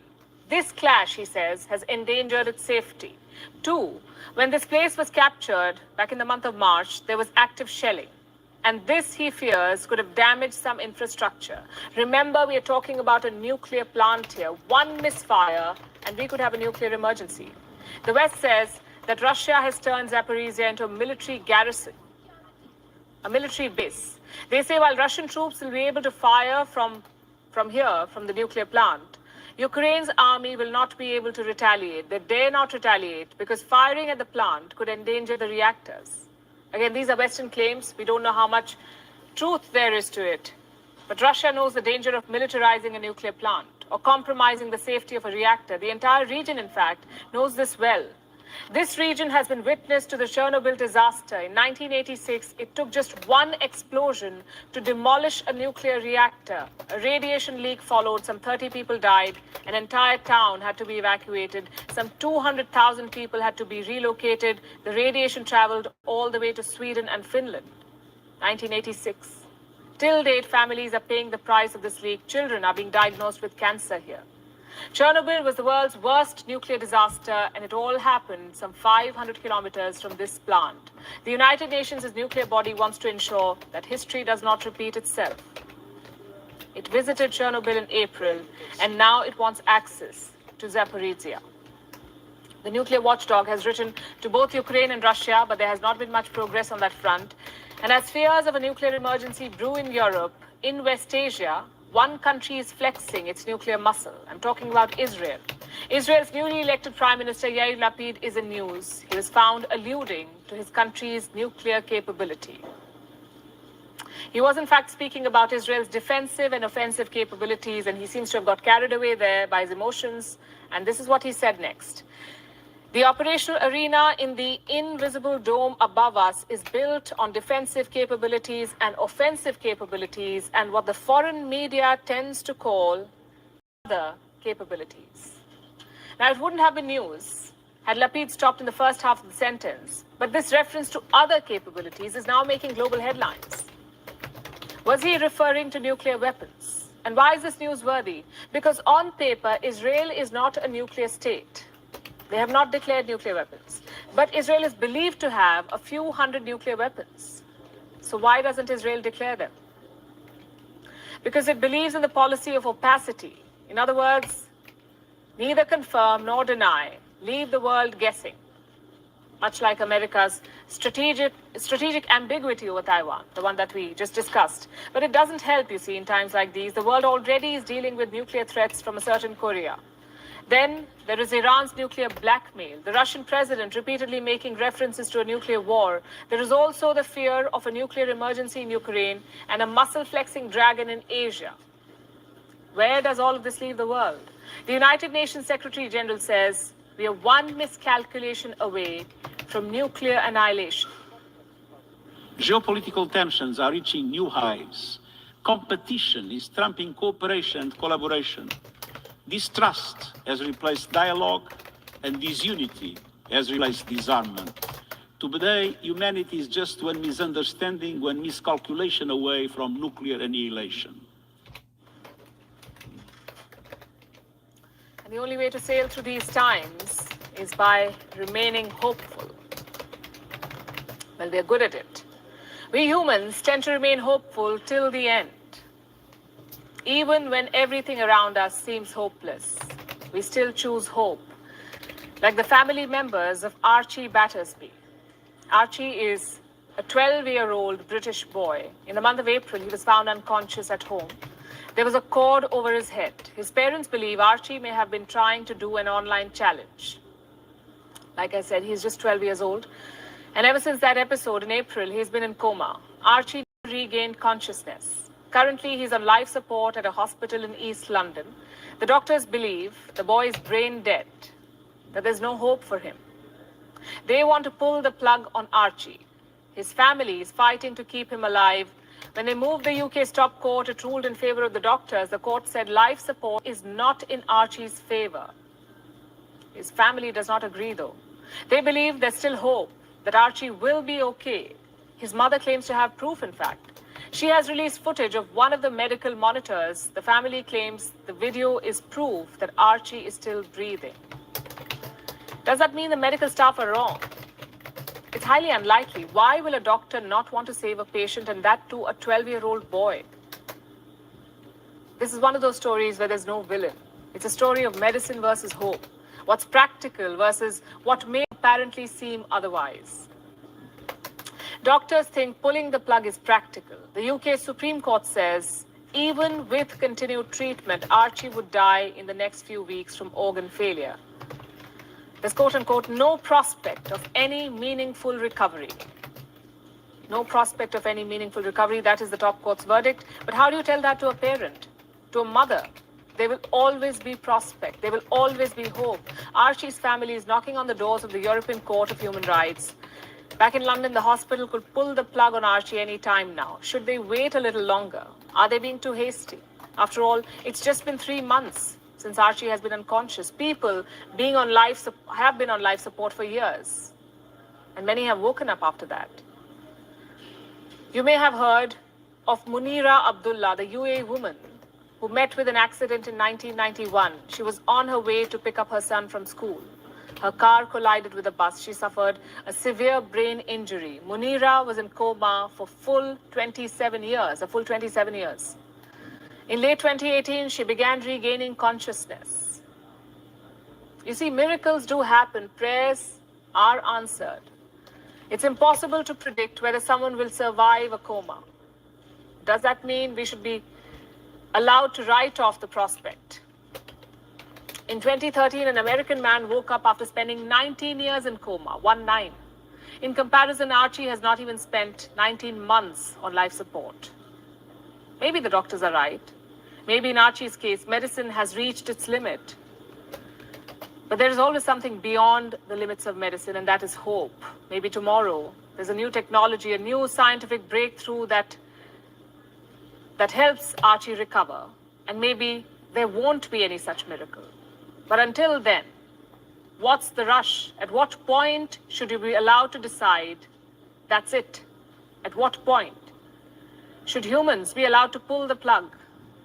Never, says Archie's mother. I promised Arch, the same with his dad, that we'll fight till the bitter end, and that's exactly what we're going to do. We're going to fight for the right for my son to live. What about Archie's right to life? The court is supposed to guarantee it. In Britain, where cases like these emerge, where parents and doctors can't seem to agree on the treatment of a child, the court gets the right to decide. It's supposed to decide what's best for the child. In this case, the court has decided to pull the plug.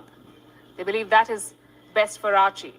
They want the 12-year-old to have a dignified death. But you know what they say? There is no worse death than the end of hope. Like I said, there is no villain in this story. No one's wrong, really. The doctors know the limit of medicine. The courts want what's best for the boy. The mother wants to give her child his chance to live.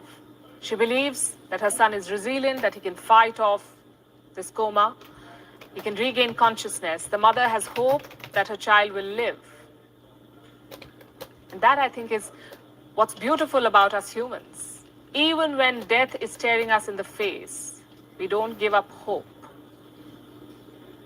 We even try to fight death with hope.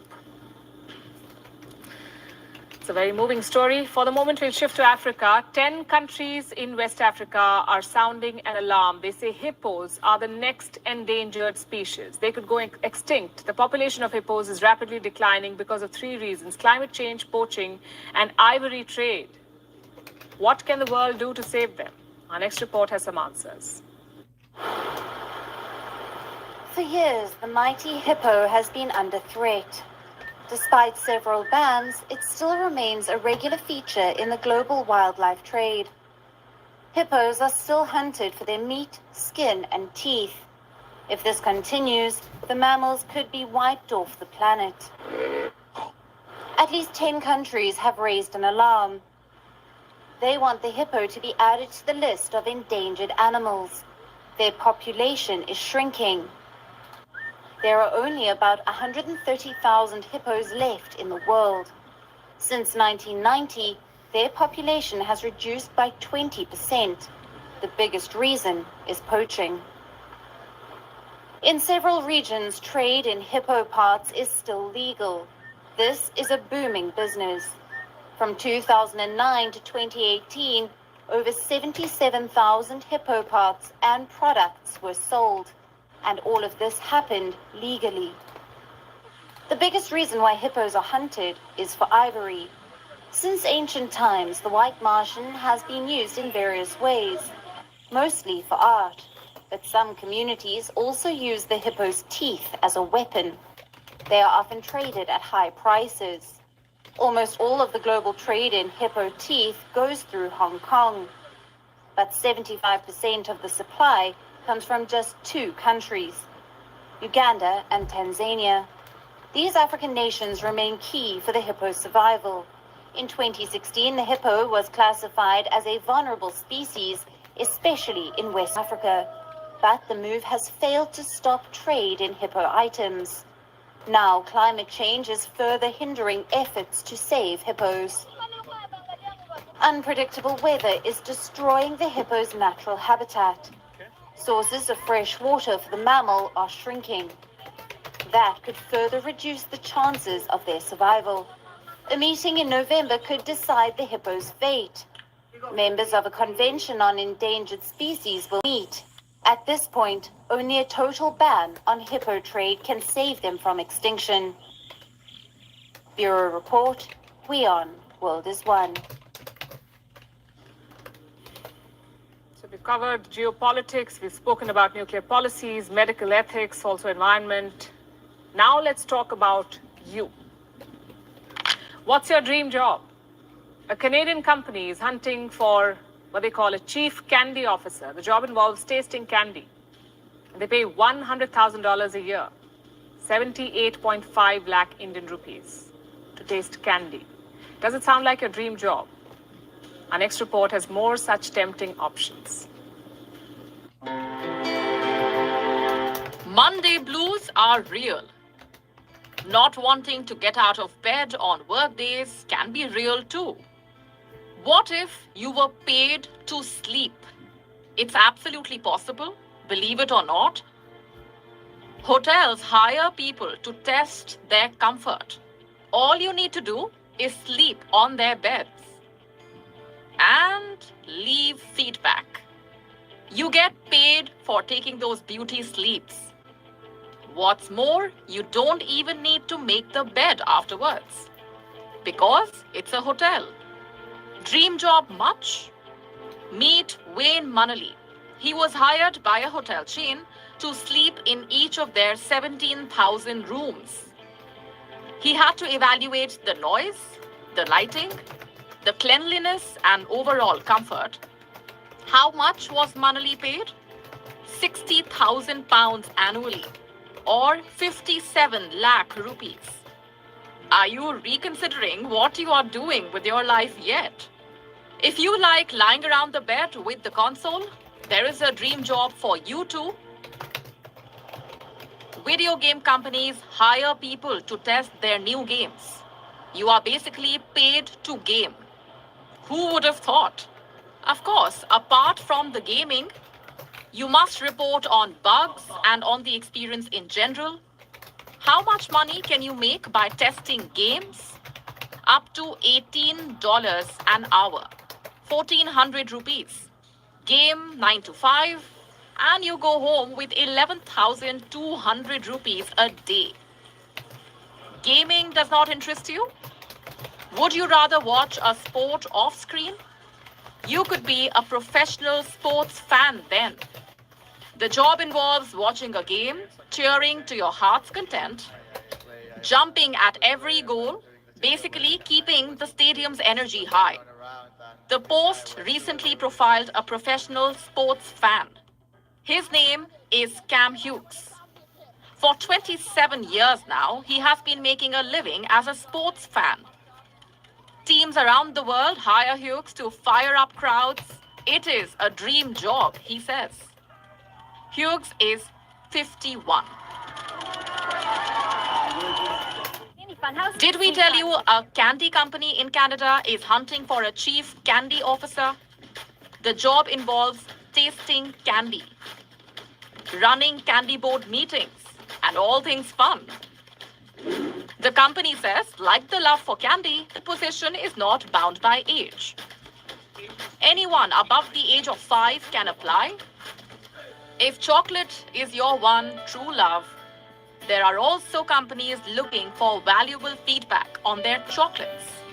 The taste, the aftertaste, the smell, etc. Can you imagine being paid for eating chocolates? Or for simply saying sorry?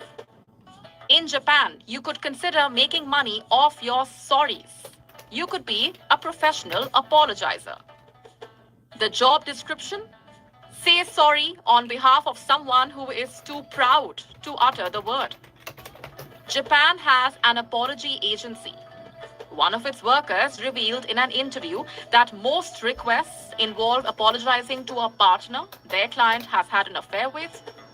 A single face-to-face apology could get you up to $400, 31,000 rupees. What are these times? So the next time you are laying in bed, wondering, can I just get paid for doing nothing? Do a little job search.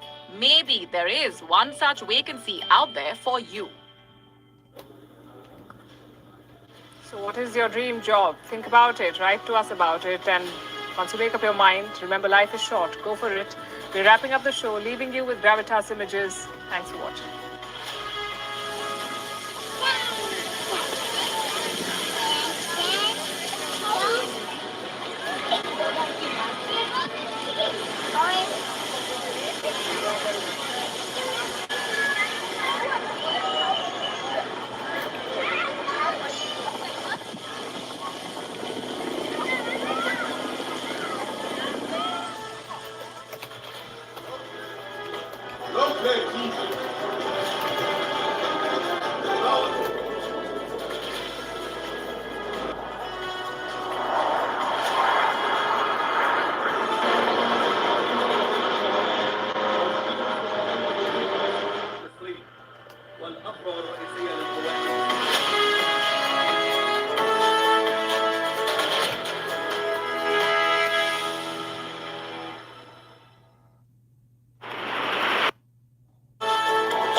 Good evening and welcome to Gravitas. I'm Palki Sharma Upadhyay. Let's get started.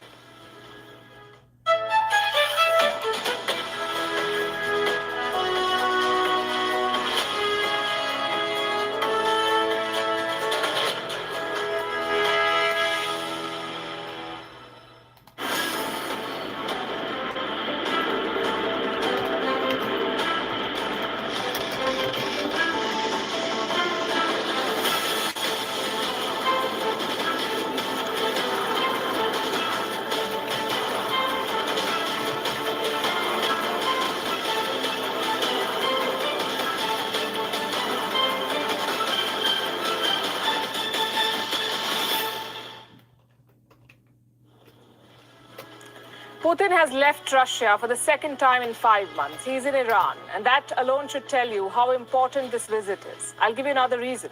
Mighty Russia, one of the world's biggest exporters of weapons, needs some help. Russia is running out of drones. It wants Iran to provide some. In fact, Russian officials have been visiting Iran to work on a deal. The US fears Iran will sell hundreds of drones to the Kremlin. The US can take some credit for this deal. It has united Iran and Russia as their common enemy. Both are oil producers, both are under Western sanctions, both are on the same side in the Syrian war. So Putin has landed in Tehran to turn this partnership into an alliance. It will have major consequences for West Asian politics. There's another big player in the city, that's Turkish President Erdogan, he who agreed to the NATO's expansion, and he who now threatens to put it on hold again. What does Erdogan want from this meeting? On Gravitas tonight, we'll discuss all of it and more.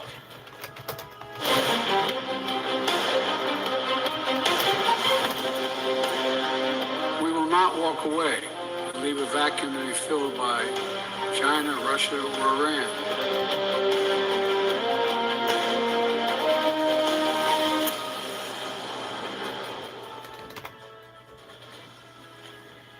It seems like West Asia is the place to be. Last week, US President Joe Biden dropped in. This week, it's the Russian president. Vladimir Putin is visiting Iran. He landed in the Iranian capital earlier today. Over the next few hours, he has 4 important engagements. First, a meeting with Iran's president, Ibrahim Raisi. Second, a conversation with the supreme leader, Ayatollah Ali Khamenei. Third, a bilateral with Turkish President Recep Tayyip Erdogan, and finally a tripartite summit, Erdogan, Raisi and Putin. They will hold 3-way talks. It is called the Astana Dialogue. It focuses mainly on the Syrian war, but this time they'll have one more war to discuss. Now, why is this trip important? For starters, Putin is a wartime leader. This is his second foreign visit since the war began. His first was to Turkmenistan last month. And what does that tell you? Putin is betting on the partnership with Iran. He wants to forge a broad anti-West coalition, which brings us to the second reason. Russia and Iran have had a complicated relationship. During World War II, Iran was a neutral country. They did not support the Allies or the Axis powers. But they had something that both sides wanted, and that was oil. So in 1941, the Allies invaded Iran. Britain and the Soviet Union led that campaign. Cut to 2022, both countries have changed dramatically. Iran is now an Islamic republic, and the Soviet Union does not even exist. So relations are improving slowly but steadily. You could say Russia and Iran are partners but not allies. Their relationship is based on convenience, like their shared hatred of the West, or their role in the Syrian war. There is very little ideological congruence. Putin's objective is to change that, to upgrade Iran from a partner to an ally. The question is, what's in it for them, for Iran? What does Iran get in return? 2 things. Number 1, a bulwark against the expanding Arab-Israeli bloc. Saudi Arabia may not recognize Israel today or tomorrow, but they will eventually. And where would that leave Iran? Alone and vulnerable in the region. So this alliance with Russia is important to push back against the emerging West Asian order. Number 2, a fellow anti-Western crusader. Both Russia and Iran are heavily sanctioned by the West. Their economies need some sort of lifeline. So why not each other? Russia-Iran trade was up 81% last year. A lot of this trade is done in local currency. Russia buys in rubles, Iran buys in rial. They have successfully de-dollarized bilateral trade. Now, Putin may dominate the headlines today, but he's not the only world leader who's present in Tehran. Turkish President Recep Tayyip Erdogan is also in town. He met with President Raisi and Ayatollah Khamenei. Both talks focused on Syria. Erdogan is planning a military operation in northern Syria. His plan is twofold. First, drive the Kurdish fighters away from the border, and second, resettle Syrian refugees in the region. Russia and Iran are trying to stop this. Both countries support Bashar al-Assad's regime in Damascus. They cannot stand by if Turkey attacks him. So Iran's supreme leader asked Erdogan to reconsider his decision. He said a Turkish attack would be detrimental to security. And chances are Putin will say more of the same. But will Erdogan be convinced? His reaction in Tehran suggests he won't. The PJAK, PKK, PYD, YPG, FETO terrorist organizations are a serious nuisance to both countries. They are nuisances that disrupt the calm of the countries where they are present. Therefore, we need to continue to lead a struggle against them in solidarity. He's playing a game of brinkmanship on both sides. Remember NATO's Nordic expansion plan? Erdogan had agreed to it. He agreed to support Sweden and Finland's membership to the NATO, but now he's threatening to freeze the entire thing. Same with Syria. Russia and Iran had changed the tide of the war, but now Erdogan is threatening a new offensive. Sounds like crude diplomacy. Well, that's the thing about brinkmanship. If you pull it off, you're a hero. If you don't, you end up looking rash and foolish. The jury is still out on Erdogan. But coming back to Iran, can Putin's visit truly open a new chapter? The political will is certainly there. Iran's right-wing radicals have always advocated closer ties with Russia. Today, they're in power, so both Putin and Raisi will be keen to expand relations. Having said that, two challenges still remain: economy and history. Russia and Iran are competitors in the global market because they both sell the same things: steel and oil. And right now, Russia is eating into Iran's market share. I'll tell you why. Russia is offering steep discounts for everything they sell, but Iran cannot match that. So most consumers are shifting from Iran to Russia. Take the example of China. Their crude imports from Russia are up 25%, but those from Iran are down 50%. Do you see the problem here?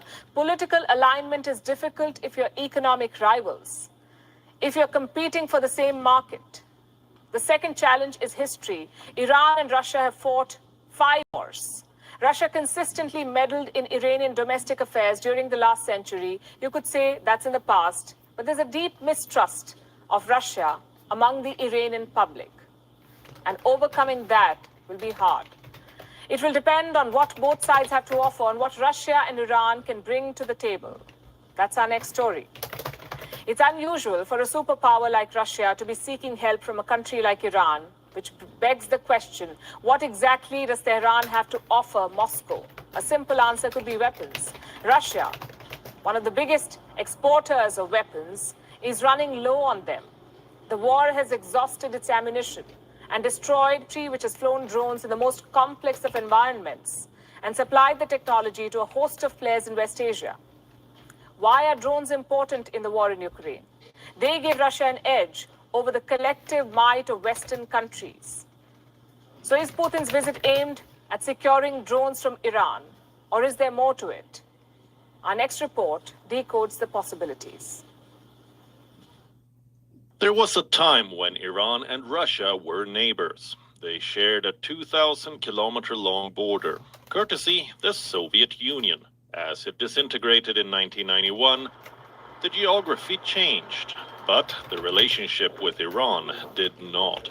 Since the fall of the Soviet Union, Russia and Iran have enjoyed fairly cordial relations. They're strategic ally in the Caucasus, military allies in Syria and Iraq, and partners in Central Asia. The relationship is multifaceted. They now want to take it a step further. Russia is eyeing Iranian drones.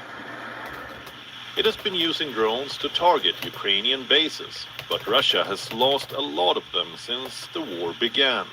Ukraine destroys them using advanced weapons given by the West. So Moscow needs more drones. And that's where Iran comes in. It's a leading drone developer. Iran has applied drone technology to Hezbollah in Lebanon, to Shia militias in Iraq, and to the Houthi rebels in Yemen. Russia could join this client list. In the last 5 weeks, Russian officials have visited Iran twice. They've examined drones that can be armed. So, how many drones is the Kremlin eyeing? Hundreds, says America. That our information indicates that the Iranian government is preparing to provide Russia with up to several hundred UAVs, including weapons-capable UAVs, on an expedited timeline. Our information further indicates that Iran is preparing to train Russian forces to use these UAVs, with initial training sessions slated to begin as soon as early July. It's unclear whether Iran has delivered any of these UAVs to Russia already. The second field of cooperation is energy. Russia and Iran were rivals in the energy market, but the Ukraine war has turned them into partners, courtesy Western sanctions. Iran was already sanctioned. Now Russia too is in the same club. Its oil exports have been hit, so it has joined hands with Iran to counter the West. In May, they agreed to swapping supplies for oil and gas and demarcating their respective markets. On Tuesday came another big deal. Russia's Gazprom signed a multi-billion agreement with Iran. This is the largest foreign investment deal in the history of Iran's oil industry. It will help Russia develop oil and gas fields and provide a new route for Russian oil, one that could dodge Western sanctions. Russia and Iran are united by a common enemy, the United States of America. They're trying to show Washington, D.C. that they both have alternatives. It's been a difficult summer for the Indian rupee. It has been falling, hitting new lows every day. Today was another record. The Indian rupee dropped below 80 against the dollar, meaning $1 cost more than 80 Indian rupees. By the end of the trading day, there was a marginal recovery. The rupee settled at 79.93 against the dollar, and this has become a bit of a pattern. In the last 7 trading sessions, the rupee has breached its record low 7 times. The day ahead will be tough. India's central bank has been forced to intervene. It is trying to arrest the rupee's fall, but it's not going to be easy. Tonight, we'll tell you about India's fight to rescue the rupee. First, the basics. What is causing the rupee fall? 2 reasons. First is that imports have become more expensive. Prices of key commodities like oil have shot up. Now, India pays for these imports in dollars. And since the dollar is more expensive, imports are more expensive. This has widened India's current account deficit. What is current account deficit? It is the difference between imports and exports.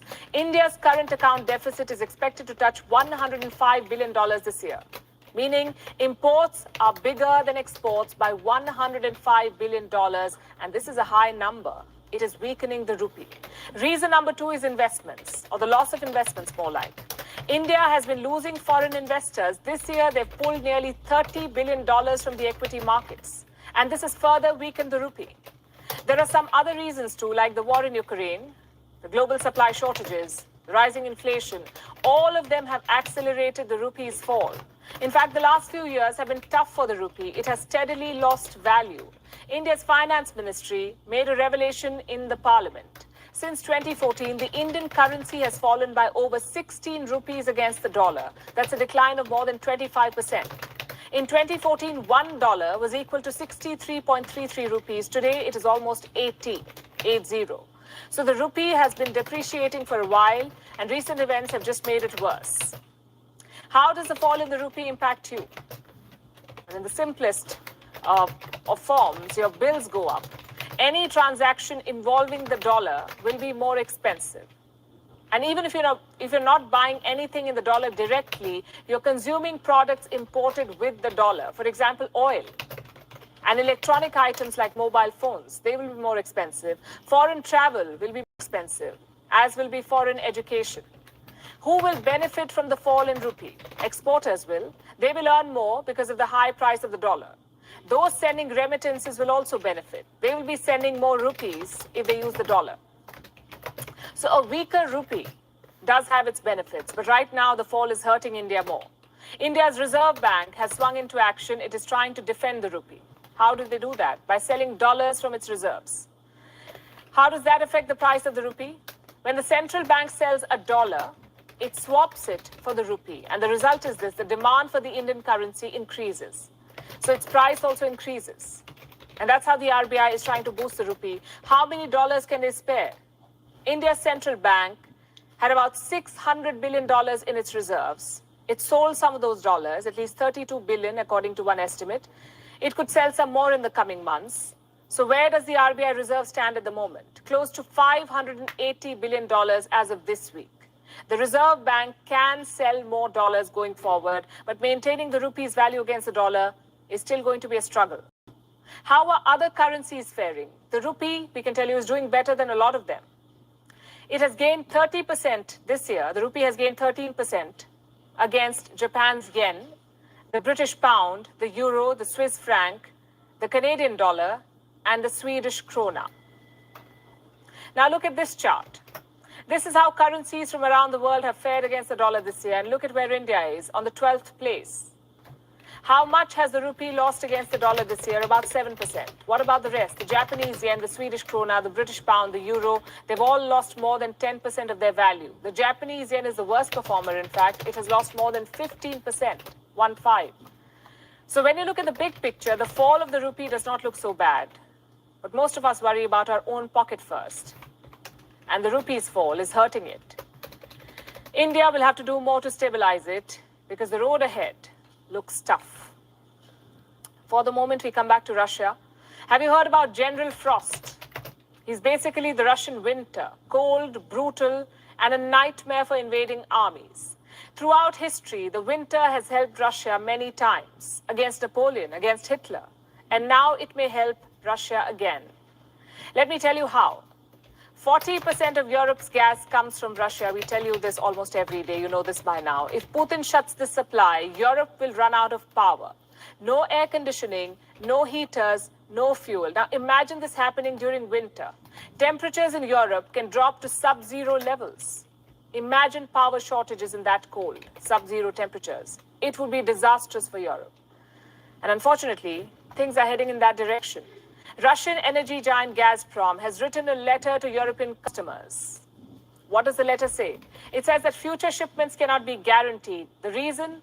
Unforeseeable circumstances. And Gazprom did not explain what they meant by that, unforeseeable circumstances, but it was enough to spook Europe. Russia has been stepping up its energy war through the invasion. First, they reduced pipeline gas supply. Then Nord Stream 1 was shut for maintenance. And now this warning from Gazprom. Clearly, Russia is weaponizing its energy exports. The question is, how should Europe respond?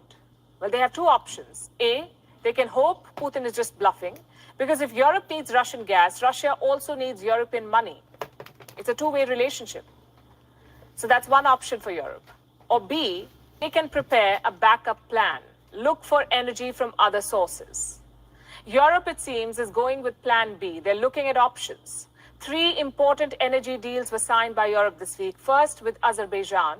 EU chief Ursula von der Leyen visited Baku on Monday. She signed a deal to double gas imports from Azerbaijan. From next year on, we should already reach 12 billion cubic meters. This will help compensate for cuts in supplies of Russian gas and contribute significantly to Europe's security of supply. Right now, the exports stand at 8.1 billion cubic meters. By the end of 2022, the target is 12 billion cubic meters, and by 2027, almost 16 billion, which is a stiff target.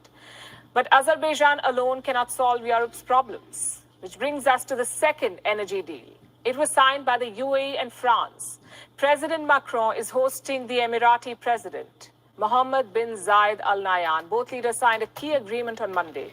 Under this agreement, the UAE will export more fuel to France, especially diesel. They will also invest in renewable and nuclear power projects. The third energy deal was struck by Italy and Algeria. Italian Prime Minister Mario Draghi visited Algeria this week. He signed 15 agreements during this trip. Most of them covered energy. Algeria delivers 11% of Europe's natural gas. It has a lot of unrealized energy potential. Italy wants to exploit that. They're planning to invest $4 billion in Algeria. And what do they get in return? The equivalent of 1 billion barrels of oil. Prime Minister Draghi called Algeria the primary gas supplier of his country. In the past few months, Algeria became the first supplier of gas to our country. In recent days, the Algerian company has confirmed that it will soon export 4 billion cubic meters of gas to Italy in the framework of the agreement signed with the ENI in April. That's 3 very important deals. They will have Europe, they will in fact help Europe move away from Russian gas. But can they do it in time?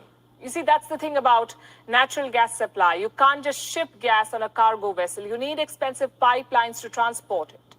And building that kind of infrastructure takes time. Time is something Europe simply doesn't have. At best, they have a couple of months. After that, General Frost will begin his march. So Europe needs a short-term fix as well, which means rationing. Europe will have to cut down energy consumption, prioritize who gets what. In Germany, this dilemma has triggered a debate. Should companies get preference or consumers? Let me tell you what the law says. Households and critical services are exempt from power cuts, but companies are not. They will have to manage with reduced supply. Now, business leaders say that's not fair. They feel industries are closely linked to households through salaries, through food supplies, through inflation. If industries suffer, so will the people. And frankly, there is merit in both arguments. If industries don't get gas, Europe's economy will suffer. it could push the bloc into recession. So Europe needs a global energy alternative to Russia. The problem is, nobody is willing to play that role. Take Saudi Arabia, for instance. US President Joe Biden spent 2 days dealing the Saudis. He urged them to increase oil production, to break ranks with Putin. But today, the Saudi foreign minister openly supported Russia's role in oil production. Let me tell you what he said, and I'm quoting, this is the Saudi foreign minister saying, Russia is an integral part of OPEC+. Without OPEC Plus cooperation as a collective, it would be impossible to properly ensure adequate oil supplies. So much for alienating Russia. The fact is, Putin's energy war is working. In fact, it's working better than his real war in Ukraine. If Europe doesn't have gas by winter, they will have to reevaluate everything, the sanctions, the boycotts, the military aid, all of it. They'll have to rethink it. So the next couple of months will be critical for Europe. If they're not well prepared, General Frost could land the death blow. And it's not like Europe is having a great summer. Even before the frost lands, the heat is scorching European countries. The UK is battling record heat. There are wildfires in France, Portugal, and Spain. People are dying. Properties are being burnt to ashes. Even airports are melting. Our next report takes you through what's being called a climate apocalypse. It is almost 40 degrees Celsius in the United Kingdom. May not be unusual where you live, but in the UK, it means national emergency. These signs have sprung up across Britain. Newspapers can't keep calm. Children are being sprayed with a hose, and ambulances are on standby. The heat has melted the UK's transport systems, like London's Luton Airport. It is the hub for budget carriers. Ryanair, EasyJet, and the likes. Their services were interrupted when Luton's runway lifted. Our flight literally got taken off the board. The British Royal Air Force, too, found itself fighting an unexpected enemy. The heat melted the Brize Norton Air Base's runway. Those taking the London Tube are not happy either. Children are running for the fans, and adults are appalled. Air conditioning not working, and it works in the winter. I can't believe that. People across the UK have run to their nearest water bodies. Many are also running to the markets. Britain's #2 supermarket group, Sainsbury, has seen an 1,800% rise in the sale of fans. The sale of ACs is up 2,400%. Paddling pools, 814%. Online, too, fans have become the most sold item. Ice trees are selling like hotcakes, and ice cream shelves are wiped out. Did you know only 3% of UK homes have ACs? There's never been the need for one. In London, for example, summers are between 21 to 23 degrees Celsius. It's 40 now. And the UK is caught off guard. Some who have seen more summers than most say, "I told you so." And as I've tried to indicate for quite some time, the climate crisis really is a genuine emergency. 40 degrees is unimaginable for most Britons. They have never experienced such temperatures before, and they don't know how to deal with it. There are also some who can't understand what the fuss is all about.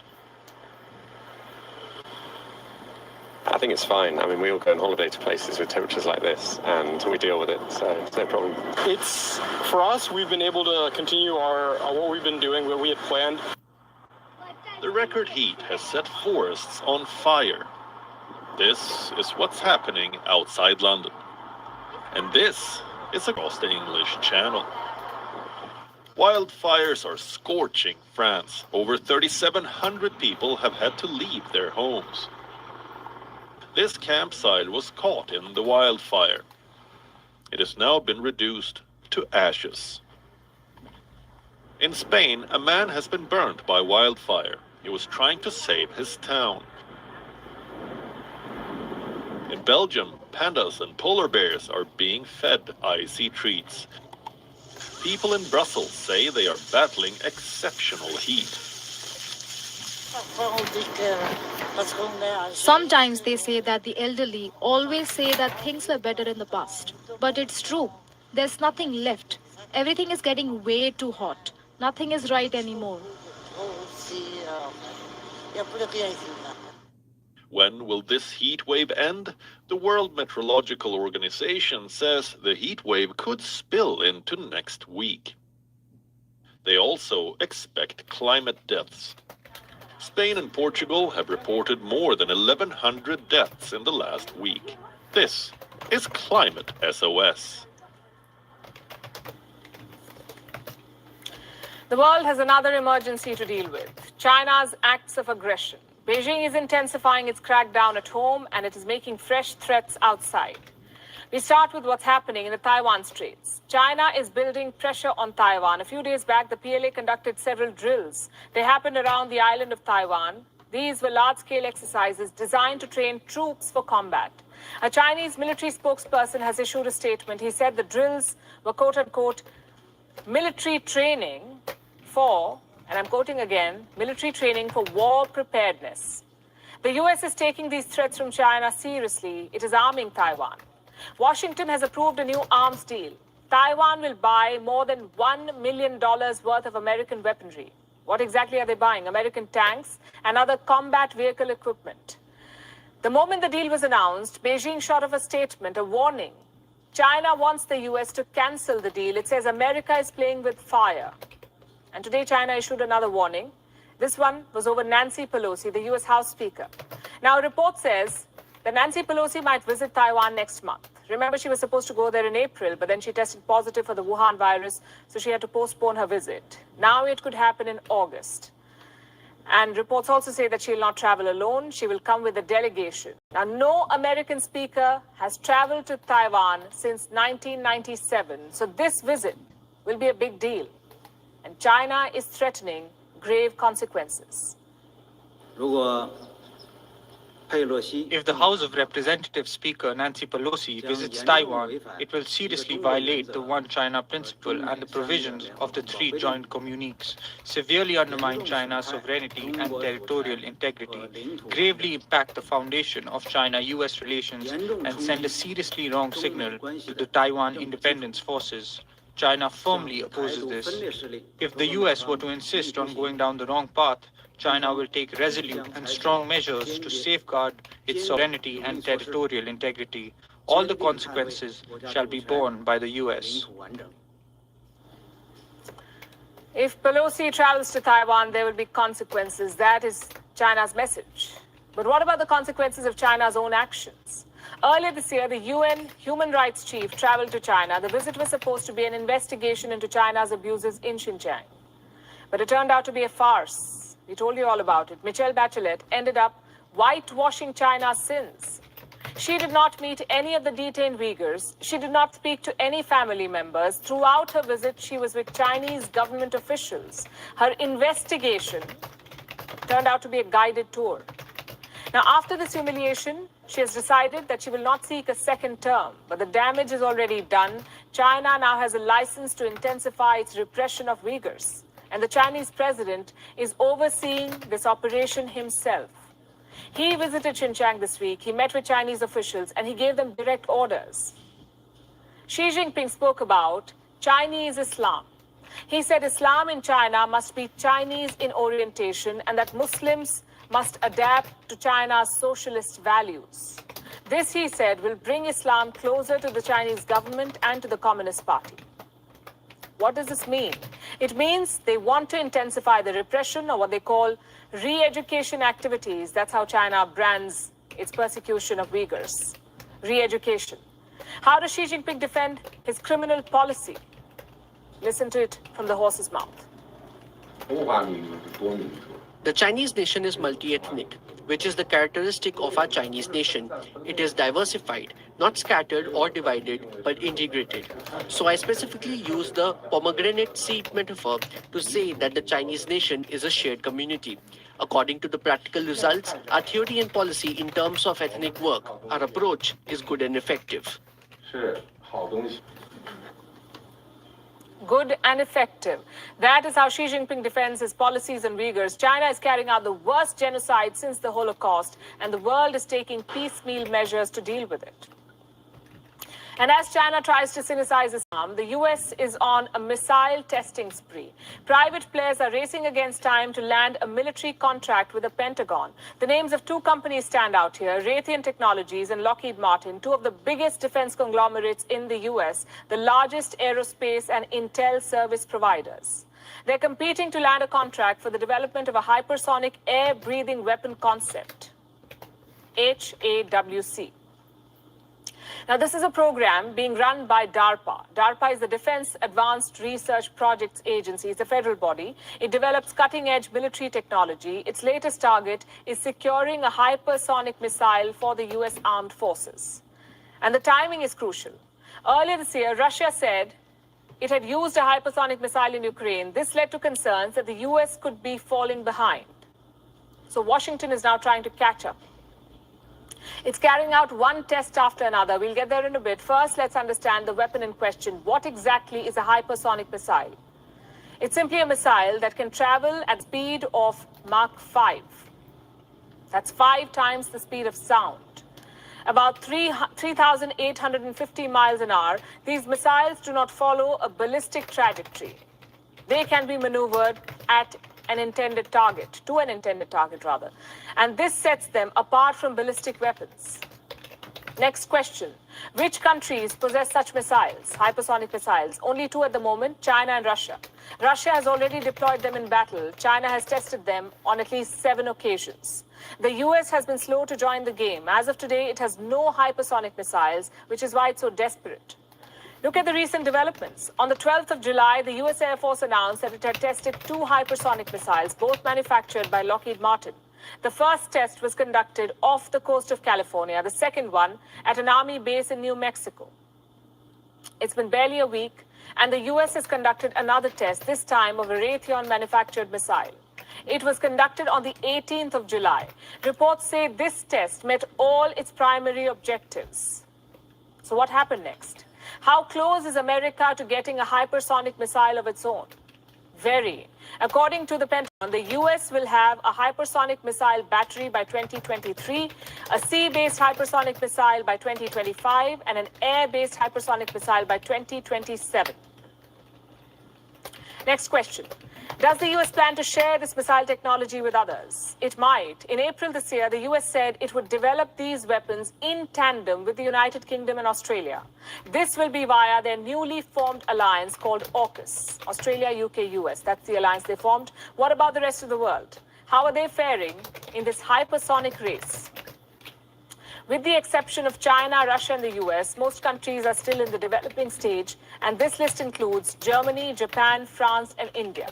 All of them are developing hypersonic missiles. India, too, is developing an indigenous hypersonic missile. This is part of the Hypersonic Technology Demonstrator Vehicle Program.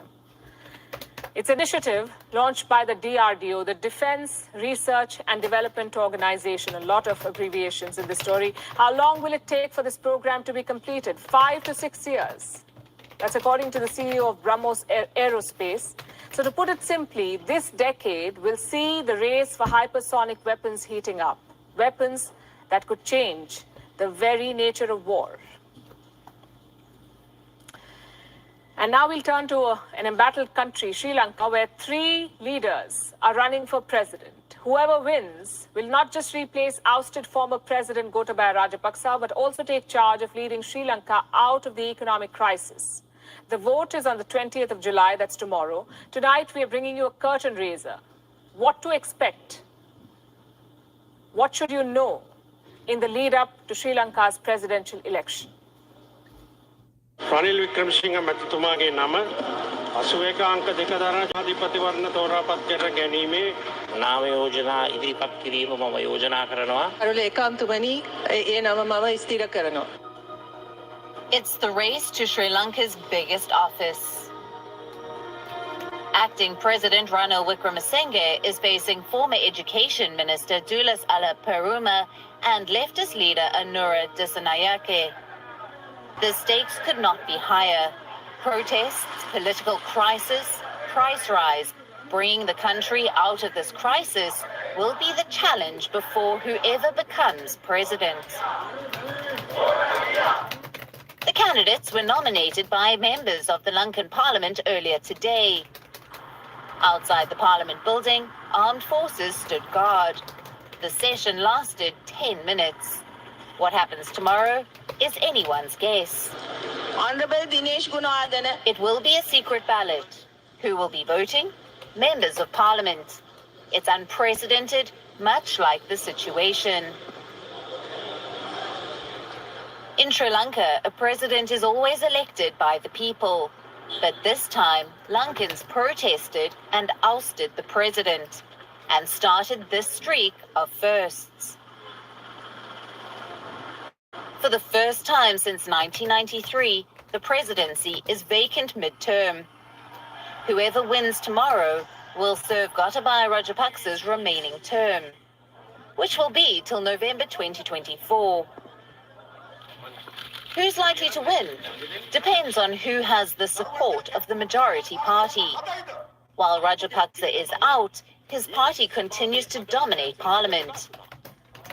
The SLPP has 100 seats in the 225-member House. SLPP party is backing Ranil Wickremesinghe, at least officially. Reports say there is resistance within the party. No points for guessing why. Protesters want Wickremesinghe gone. They see him as an extension of the Rajapaksa rule. Wickremesinghe is a 6-time Prime Minister.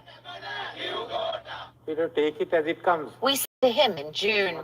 Back then, he was the Prime Minister.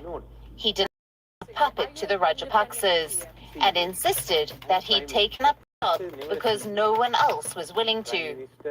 Prime Minister Wickremesinghe, are you an independent PM or are you more like a CEO appointed by the Rajapaksas? I'm not a CEO. I'm a Prime Minister. Prime Minister is never a CEO. Would you call it your most challenging assignment ever in 45 years of your career? I think this is the most challenging appointment I ever had. Where someone had to take up the challenge to put the country's economy into order. Recognize him? This is opposition leader Sajid Premadasa. He too was expected to run for president. Except this morning, Premadasa withdrew his candidacy and put his weight behind Alaperuma. This twist has made Wickremesinghe's path to presidency tougher. We made the sacrifice for the ordinary people. Personal political victories must turn into victories for the country. What we want is for the country to win. We want the people to win. Will Premadasa become the Prime Minister if Alaperuma wins? 70% of Sri Lankans want constitutional reform. Want an end to the executive presidency. They want to make the Prime Minister's office more powerful. Whoever wins presidency must respond to this demand if he's to win over the people, rein in the protests, and lead Sri Lanka out of this crisis.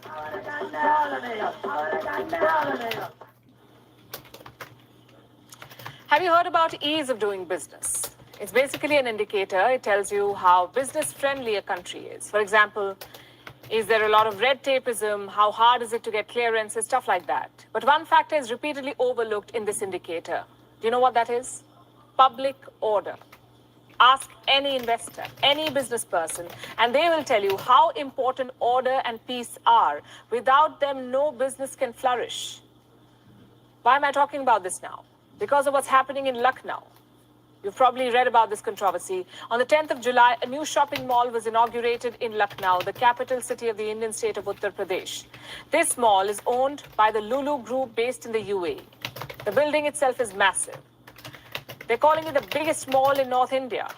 But nobody is talking about the size of the mall or the jobs or the economic benefits. Everybody is talking about the controversy around it. Take a look at this video. It started circulating a few days after the inauguration. What does it show? A few Muslim men offering prayers inside the mall. Immediately there was backlash. Right-wing organizations made two allegations. One, that communal harmony was being disturbed, and two, that the mall was favoring Muslim employees over Hindus. And since then, it's been a slugfest. A lot of prayers, politics, protests, and don't forget, fake news. At one point, reports also said that the men were not even Muslim, that everything was staged to raise communal tensions. Eventually, the police rejected these claims. The men were indeed Muslims, they said. Today, the Uttar Pradesh Chief Minister has also got involved. Let me tell you what the UP Chief Minister said. And I'm quoting, "The Lucknow administration must take the matter very seriously. Miscreants attempting to create such nuisance should be dealt with strictly." And that's exactly what they're doing now. 4 of the 8 men who were praying at the mall have been arrested. So have the Hindu men who protested outside. I'm sure the law will now follow its course. But let me tell you what the mall management had to do. And that, I say, is the real story. The Lulu Group has released a statement on the incident. Quoting again, "Our employees are hired on the basis of skills and merit and not based on caste, class, or religion. It is saddening that some selfish elements are trying to target our establishment." It doesn't end there. The Lulu Group published a breakup of their employees based on religion. 80% they say are Hindus, and frankly, this is tragic. No company should have to publish the details of their employees, especially not their religion. And all of this for what? To satisfy the ego of random radical groups. Just think about the precedent it sets, the kind of image it relays about India's business atmosphere.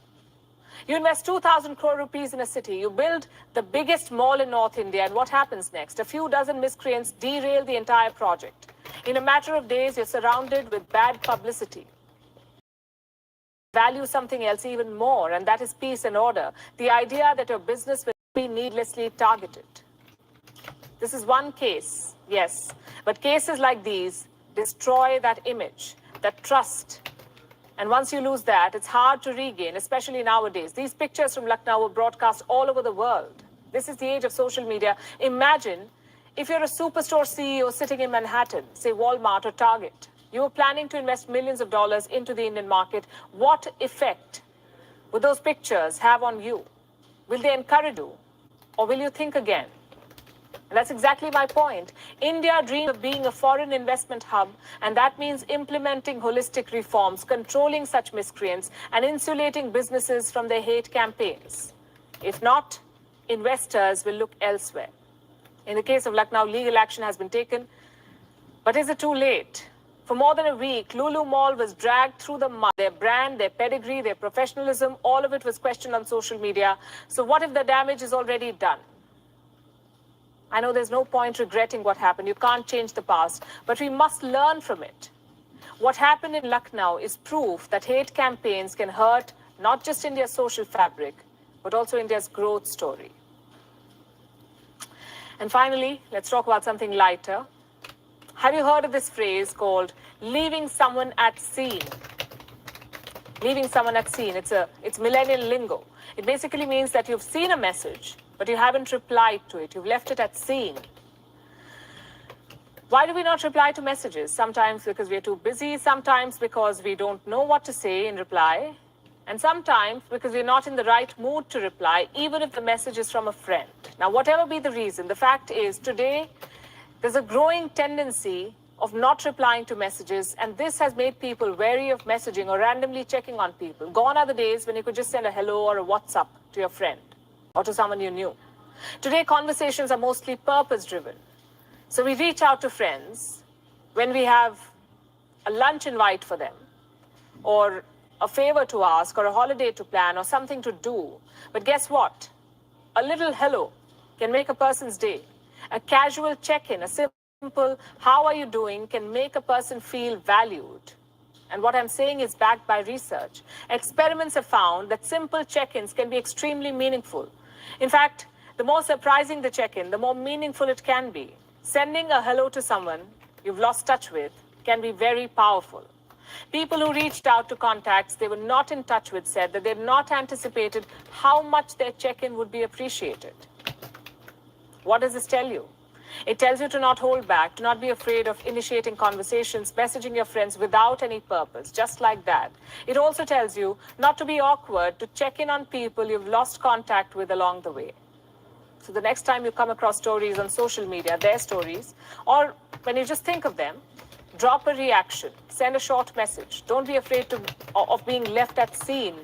Send a random hello to that dormant school WhatsApp group. It can put a smile on faces. Because sometimes a text message is all it takes to make a person happy. And happiness is that one feeling we could definitely do more with in times like these. So I say you can start with messaging us about what you like and what you don't like on this show. We'll be waiting for that message. And we're wrapping the show at the moment, leaving you with Gravitas Images. Thanks very much for watching.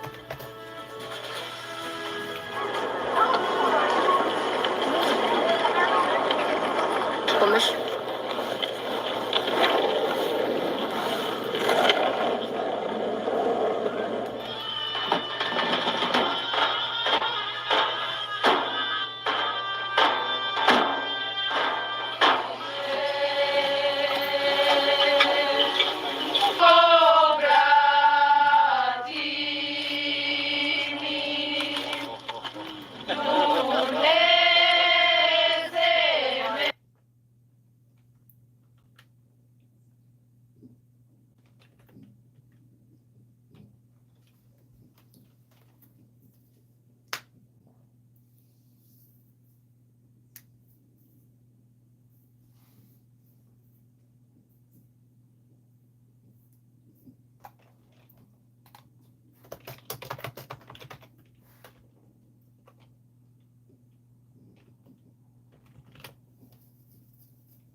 Yes.